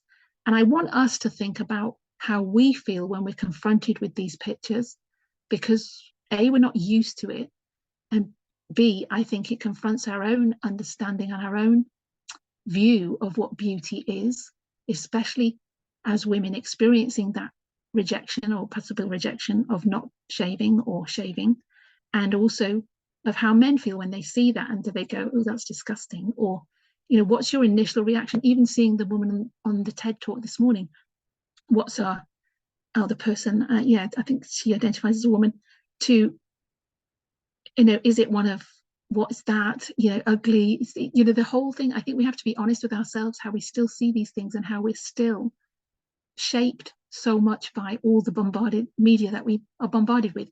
And I think when Charity said about, you know, how our mother did it and how mothers and relatives put pressure on, I think nowadays we know that the biggest influence on children is social media. It's bigger than their parents. Obviously teachers and people outside the home as they get older are bigger influences than their parents, to a greater or lesser extent. But it's shocking that even now in this, you know, age when more women are doing this in public and trying to push up against this, how it's still, the society is still so anti and so misogynistic against this practice. And I think that's what she starts to unravel in the book. So this is Unshaved, A Resistance and Revolution in Women's Body Hair Politics by Brianna Fast, 2022. She's Professor of Women and Gender Studies at Arizona State University, where she specializes in studying women's sexuality, critical embodiment studies, feminist histories, and political activism. So she says herself, hair is so emotional. That is one thing I'm always amazed by. I write and study a lot about sex and all kinds of topics, and people love to talk about hair, mostly more than anything else, even than sex, because these are decisions we make on a daily basis. It often produces intense feelings when people change it and experiment with it. And I think Magda's on here. She's a hairdresser, so she probably knows more about this than many of us about this hair, how the subject of hair and how people feel with hair. But I know that we've talked about this before, about how people react when you cut your hair, and how when you change your hair, how it changes, how people view you, how they see you, how they accept or don't accept you. And the criticism you get is quite surprising, or the reaction you get. And this is what she's saying here, that it produces this intensity of feeling, which even she's shocked about. And she writes about these very controversial topics. I've written about many topics in my career, several of which are, in my view, more controversial, radical, political, and frankly risky than body hair. And yet body hair continues to be the topic that gets under the skin of misogynists with the greatest efficiency and speed. So I thought that was quite an interesting observation from someone who's done a lot of research in these topics, to say that this topic, above all others, is quite emotive and triggering for people. I would use the word, that's my word. So this is a review of the book by Emma O'Toole. For over 15 years, FAST has been offering students in some of her classes an extra credit assignment in which they can choose to grow out their body hair for women, or remove their body hair for men, or get kind of gender something with the whole thing. She says a kind of rude word, get really crazy with it, for non-binary people. So in 2014, the right-wing US media got wind of this and went berserk. FAST ended up on the receiving end of a barrage of violently homophobic and misogynistic hate mail and death threats. She underwent a security evaluation for her home and had all her work emails reviewed by a team of experts, because she does this with her class. She says, you want to do part, you can get an extra credit for this assignment if you choose to go a whole month growing out your body hair. And then she tracks the response these students get in her book. She follows up. This is like, it's like an ongoing experiment. In Unshaved, FAST gives voice to dozens of body hair rebels, from the students who participated in her extra credit assignment to artists, both grassroots and establishment, to photographers and models, feminist activists, and a host of other women and non-binary people who choose, for reasons political, personal, aesthetic, environmental, economic, medical, or cultural, not to subscribe to the gender double standard of compulsory female body hair removal. Unshaved documents the pleasure and joy of resistance, of freedom from social strictures, of ditching the discomfort of shaving, and of learning to love your hairy body.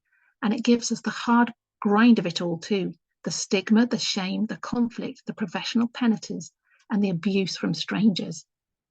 So to me, it's quite eye-opening that she's tackling these subjects. And obviously in the first paragraph, we see the amount of hate mail and the extent they went to, just because she did that experiment of them growing out their body hair or shaving their body hair. And I think that just shows us what, even though this seems a very small thing, how political it is. And she also, in the book, she highlights how in communist China, women grew out their hair and refused to shave as a protest against communism, which is quite interesting as a political statement. This is a New York Journal of Books, a review by Jane Hale of her book as well. Although there are some hints in the introduction that first, I haven't actually read the book yet, I haven't got hold of it. So I've listened to her podcast on it and read some of these reviews about what she's talking about. Although there are some hints in the introduction that FAST is aware of the essential arbitrariness of the policing of hair as other elements of both male and female appearance across times, races, classes, and cultures, a guiding principle of this study appears to be given what is known about the influence of American television on body shaming and eating disorders in women throughout the world. One can only surmise that norms of hairlessness are also being exported with equal intensity. And I think she highlights that in the book, how Chinese women never used to shave until this explosion of the West came in. So it's interesting how it's affected different cultures of the world, that this need to go hairless. FAST writes that, FAST writes that the story of women's body hair removal connects at its core to the story of women's oppression itself, to the insidious ways that women's bodies are controlled, managed, shaped, restricted, constrained, and dictated by forces they did not choose or decide. She further examines the ways in which non-conforming bodies can serve as tools of resistance to the broader forces of oppression: patriarchy, misogyny, racism, white supremacy, classism, homophobia, fatphobia, ableism, ageism, and transphobia. And these are some of the topics that she addresses in her other works as well. But to me, she is on the podcast as well. She says that, even with the person interviewing who's not really in agreement, but she says that this is a political statement people can make on an individual level, that they're not going to be part of that system, that they're not going to, this is the way she sees it, submit to patriarchy. So in the podcast, they talk about, this is about 25 minutes. I put the links to some of these, the research I did at the end of it. So if people are interested in looking at it further, I can send the PowerPoint to you or the links. So she is being interviewed and she challenges some of these stereotypical responses that people get. And one of them is that, well, obviously she says all the bad things about it. It's expensive to remove your body hair. It's time consuming, it's time wasting, it's painful, it's actually bad for health, because the hair actually does provide a layer of protection. And I thought this was interesting scientifically, that gynecologists have stopped shaving for C-sections because they noticed increased infection, because often that leaving the hair follicles open like that, or even cutting the person by accident with the shaver, would increase infection rates. And so they recognize it's actually safer not to shave someone who's going for C-section. So that was a practice that was medically, done for years, but in recent times they've stopped doing because they see that it's actually harmful. It's not about the behavior itself. It's not about the shaving or the not shaving. It's about the ideology we bring to it. So, and I think we touched on this earlier in the presentation, that men feel they can make a choice to shave their body hair or not, but women feel they will be rejected if they don't. And that is often the reality. And this is what I think people are alluding to when they say, let's be kind, let's be gentle, because we know that we have to fit into this society and we are rejected at every age. A woman is still expected to shave, dye her hair, not to be grey, not to be old, not to get wrinkled, not to get, not to change and outwardly, because it's not acceptable. And there is that rejection on a society level when you push out against that. It is, but she embraces that challenge, and she says it's fascinating to use the body in a political way or as a form of resistance, directly, not just to think about it or talk about it, but to do it. I can't encourage people enough to see it as a potential form of revolt, and more than ever we need that. And she's writing this in 2022, at the end of 2022, she's had the podcast, sorry, and they've just overthrown Roe versus Wade, and that's what she's referencing when she says even more we need to do that, because she sees the connection to it, to the removal of women's rights. So finishing up, I know I've gone over time, I'm sure I've gone over time. Lastly, these reviews I just thought were kind of reinforcing the point. This is from someone who's written a book about cosmetic surgery, which again is a huge topic. Far's lively writing, coupled with an abundance of evidence, convincingly illustrates how body hair is a path to difficult discussions regarding gender, bodies, power, and social control. So she links it to all those things. Far's astutely reveals how tricky, sticky patriarchal power is enacted right down to the surface of our skin. What's more, she makes clear that the everyday can and must be truly revolutionary. So to me, that's kind of hitting on what we say about the personal is political, that this is a personal issue, very personal to most people, but it has impact on a political level. And that's what this person is highlighting, that we can individually choose to be revolutionary, which is what we do when we talk about equality to people. We're being revolutionary. And it brings back into question what our job function is as a movement as well. Biant is a moving, bold and brilliant thinker and writer. Unshaved blasts the century-old Western misogynist, racist and shame-inducing imposition of the norm of women's bodily hairlessness. Farce urges a body politics of lived resistance and attends closely to differences among women as she covers a rich repository of feminist art, zines, and global activism. This book is utterly compelling reading, is an ideal text for classes in women, gender, and sexuality. So for me, it's really to, and those are just some of the links to some of the stuff that we've seen, or where I got information from. So for me, it was really to open up the discussion about where we're headed, how we see that, what we think about it, how we view it ourselves individually when we see women and beauty standards and what they look like, and men as well. But to recognize that, I think we've already said that when women are doing it, it's coming from a different place than when men are doing it now. And I think that's important to recognize. And I think I recognize the shame around women's bodies.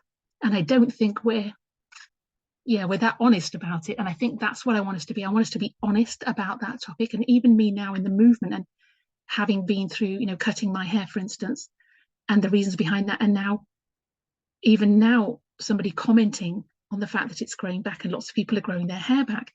And I had to question, for me, a lot of it's practicality. And I just want the easiest, quickest, simplest, neatest style there is. So I'm being honest there. But I recognize too, it's rooted in pressure to be beautiful. It's rooted in pressure to present as a certain way as a woman. And that makes me want to kick back against it and say, I'm not going to let it grow now.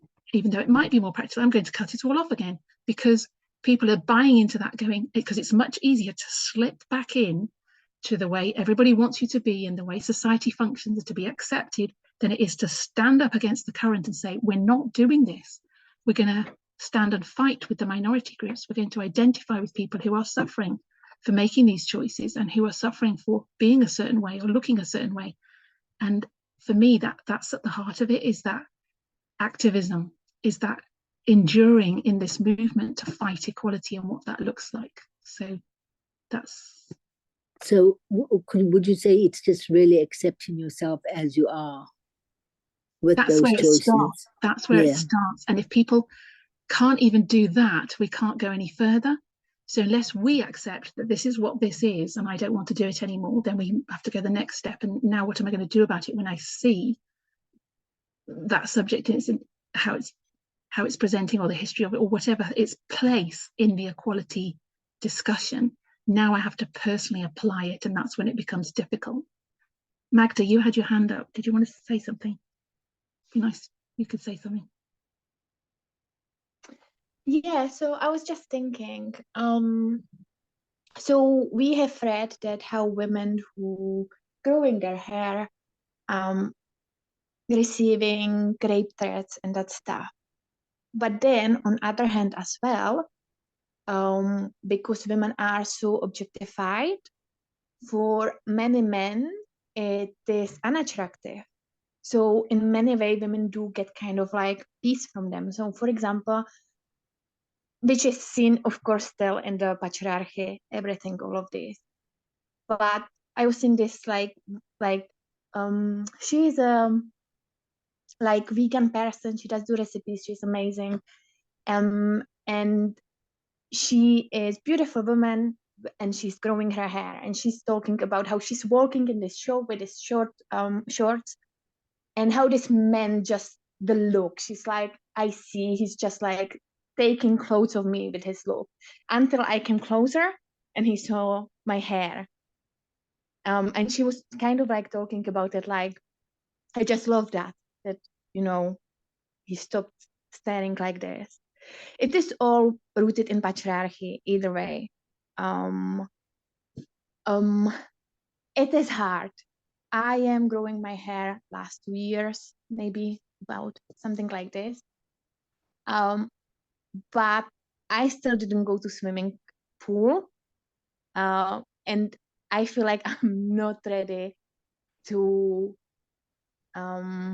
face the comments and everything. I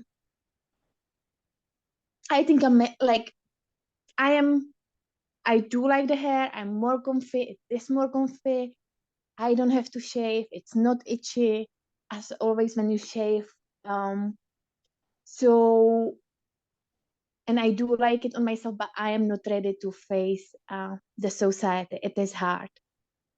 I'm managing it in front of, like, I don't know, I don't mind in my household, what they think or anything like this. But yeah, I'm just, it is hard. It is hard. Yeah. So, yeah, I like, and it's different.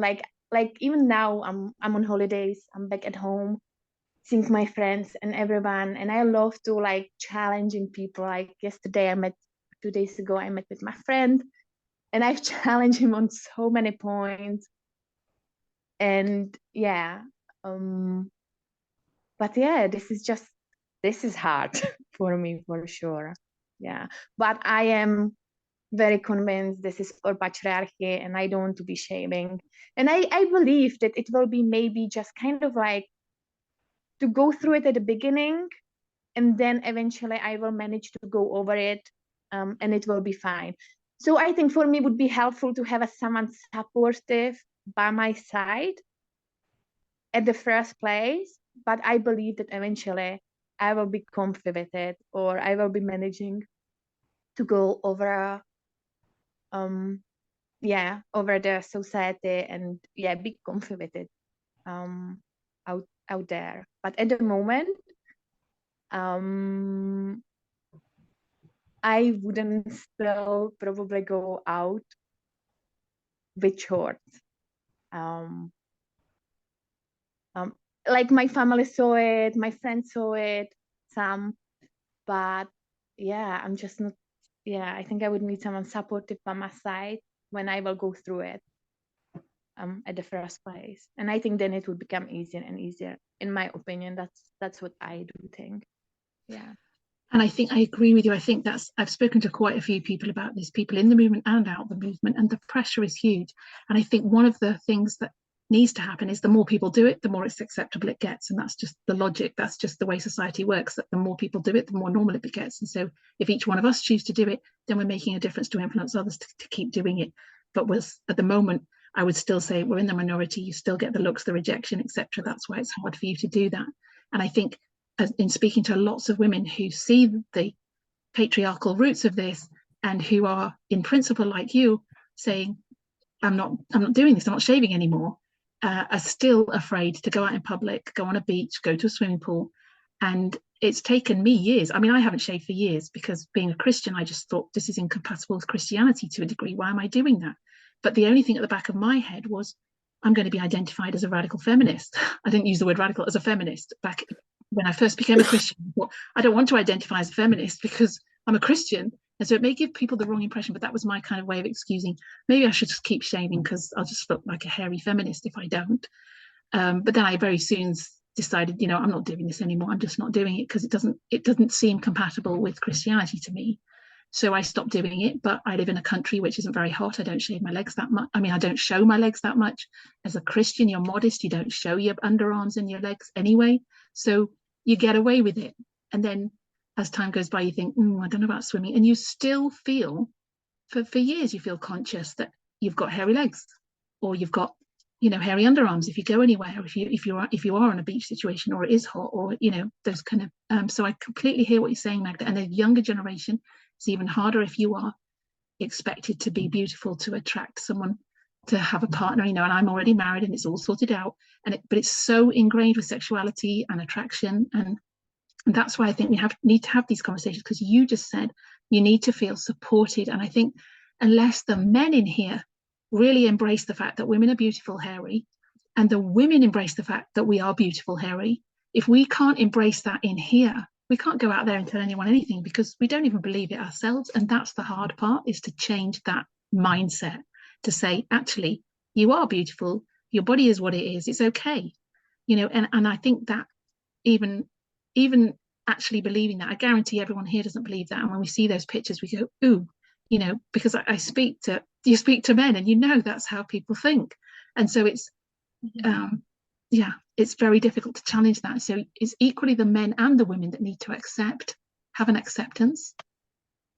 Yeah, and I think like more than you will get rape threats you will be seen unattractive. And you don't want that as well, But I think that's what you will get more if you should, because we're talking here, okay, what we will do, how we will support the women because they will be getting this. No, more what you will be getting is really, you will be seen unattractive. Yeah. So you're saying if you have, hairy legs, you get more rape threats than you would if you didn't have hairy legs. Is that what you're saying? No, I'm saying that we are saying that we will be getting more rape threats, but really what we will be getting more even is that we will be seen unattractive. I don't think that everyone will be getting rape threats because you are unshaved. I think more you will be seen unattractive. And if we are honest, I can be honest, I don't want to be seen unattractive. Exactly. And it's super hard, the same goes when I cut my hair. And I think I do like it now, but it took me I do like it maybe last only few months, when I let it go a little bit, at least longer now. But it was super, super hard. Yeah. And so I think this is really the challenge. Yeah. Ignatius. Okay. Firstly, I want to thank Magda for being honest I appreciate people that are really, honest with themselves and honest in the public. Yeah, thank you so much for that, Magda. I appreciate the topic too, Emma. And I want to say that it's good that we are mature enough to be able to discuss these things and coming out honestly to everyone that this is what I think with regard to this particular topic. Now, the issue of hair, especially with regards to women, as we have discussed, is a very sensitive. It's a very sensitive topic. I want to echo some of the things that Elder Paminda said. After this particular study, there are women who may not be prepared to, begin to implement what we have discussed here. That is where now we then need to be very careful. Say, okay, we do have the information, but somebody is not yet ready to implement. It doesn't mean that they do not have the information, because the 17 of us, at least people in this particular Zoom meeting, have all received the information. You see now, some people are, should I say, strong enough or quick enough to say, from the information we received today, they are able to say, at the end of this Zoom meeting, they are beginning to implement. Now, what gets me jittery as a man is that this study has been about women, their behavior, and how they ought to, how they ought to change. To me, it becomes very difficult for me, as well, being male, to relay this information. It reminds me of times where we would stand on the pulpit and start attacking women. You see, women should not do this, women should not do that, women should not do this, the whole sermon. And it made me feel bad now that after receiving the Midnight Cry message, that, why would the gospel all about, policing women's behavior, telling them what to do and what not to do? And I'm happy that the lesson particularly came from a fellow woman, you see now. So I'm just echoing my thoughts. I don't know if it's a question or I need help or whatever, but I'm just echoing my thoughts that it becomes really, difficult. Women's hair, if you talk about the head hair, for example, and the African women's hair in particular, women want,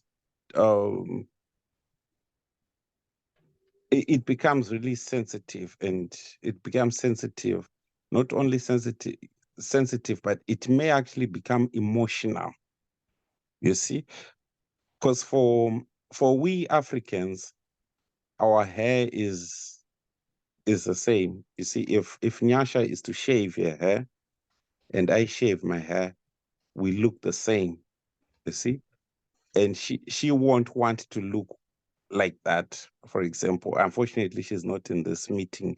If she was here, she was going to be laughing, because there's a time that she actually shaved her hair during the early days when we joined this movement.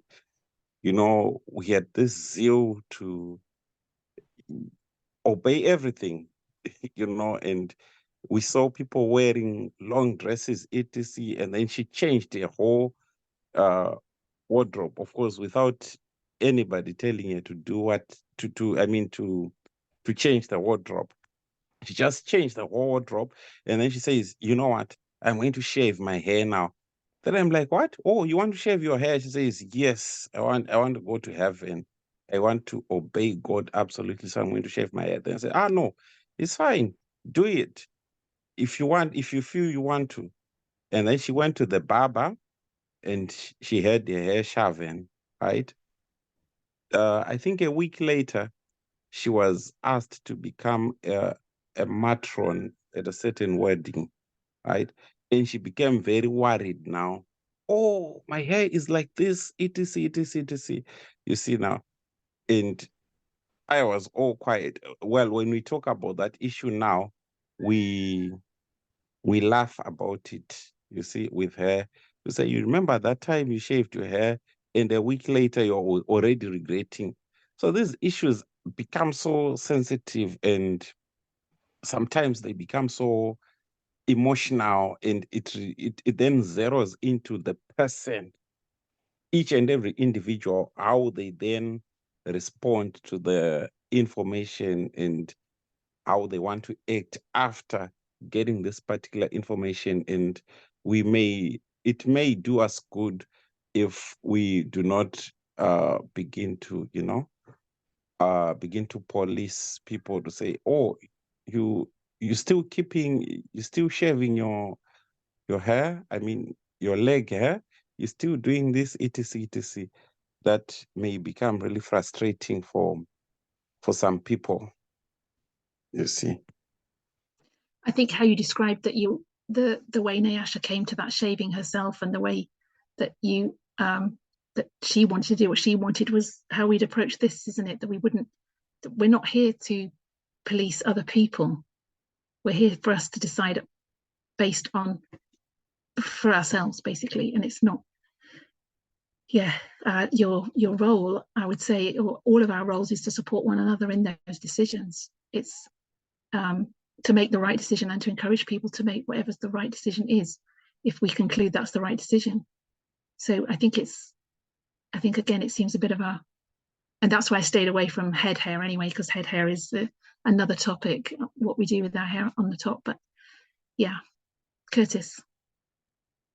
This is going back a few comments earlier, and we're talking about finding beauty in hair, and beauty is an interesting thing. I don't know if there's anything innate in us that makes us find something beautiful or not, or everything that we find beautiful is socialized. I don't know the answer to that question.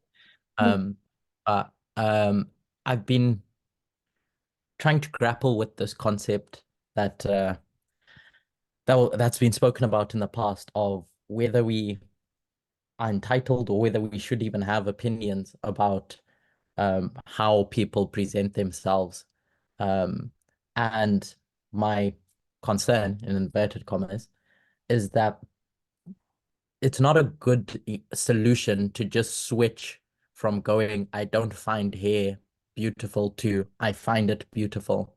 It doesn't solve the problem, in my mind, as I grapple with the concept of, whether we should have opinions, because all we're doing is we're just changing our opinion about this thing that someone else does to their body. And so it's just, my comment is more so about how we think about beauty as a whole. Yeah, that's it. Certainly, and I think that acceptance of people, whatever they look like, whatever they do, I think that's important. But what you said then, I was thinking of something else. So what beauty is, and I think we know that beauty is definitely not skin deep. So people can look a certain way outwardly, and that very soon wears off in any kind of long-term way as to what makes someone attractive, beautiful, personality. The personality, the whole thing is what makes a person. It's not just the outward form, but the outward form has been idealized, objectified, etc. for women more than it has for men. Even though everybody's concerned about what they look like, everybody wants to be attractive, everybody wants people to like them, to be accepted. All those things are very much human need and logic. But I suppose it links to what you're saying, that it's been made such a big deal how you look outwardly, when we know that really isn't what it's all about. Once you're married to someone and you're living with people, or you know people, you know that it's not about what they look like ultimately. It's about everything else, who they are, which becomes paramount and more important. But it's such a big deal. It's made such a big deal. Yeah. Charity, blessing. I think we'll make this the last one because we're way over time. Okay, yeah.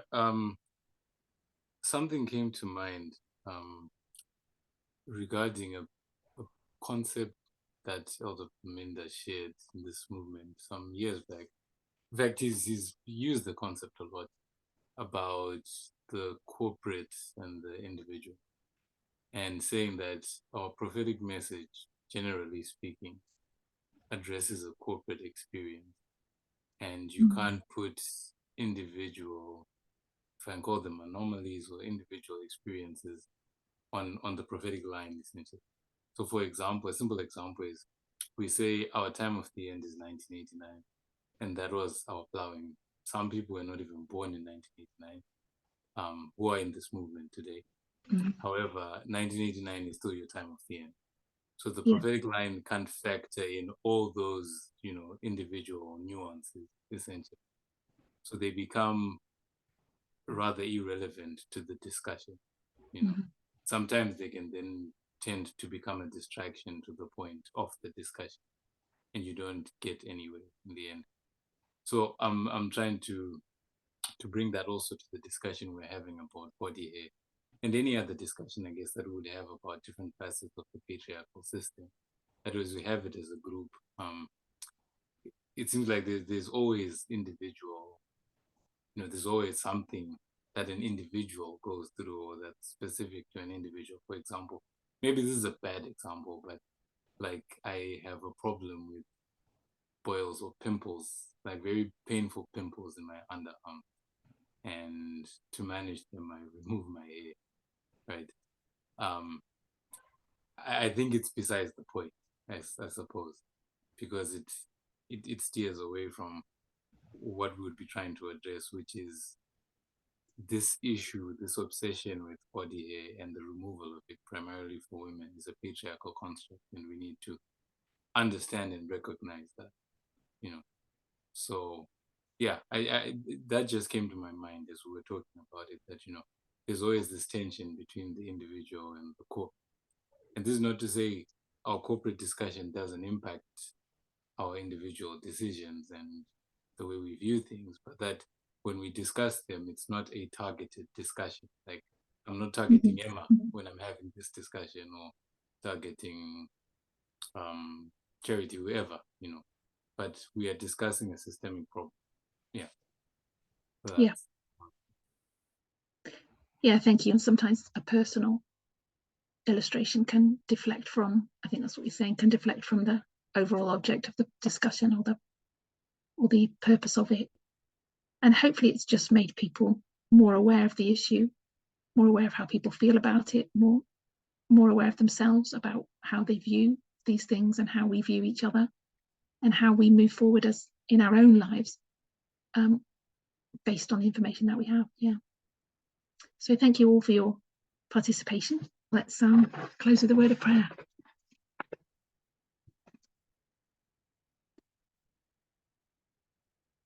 Dear Holy God, we thank you that we can have these discussions, that we can reason one with another about the way that the world has gone, and the way things are happening in the world, and the way we see these subjects that are related to equality and this discussion around gender norms and gender expectation. We pray that you would help each one of us as we battle in this great controversy to recognize that this is a warfare, that we are standing up against a system that has existed for thousands of years, and that it runs deep, not just in society, but in our own hearts and lives. We pray that you would help us to root it out, that you would help us to make right choices in spite of pressure or opposition and discomfort. Help us individually to wrestle with these concepts and to grow in our understanding of ourselves and of you, that we might truly have a view of the heavenly kingdom and embrace it and support each other to do that. We thank you, and we pray for the that you would be with us for the rest of the Sabbath. In Jesus' name, amen. Amen.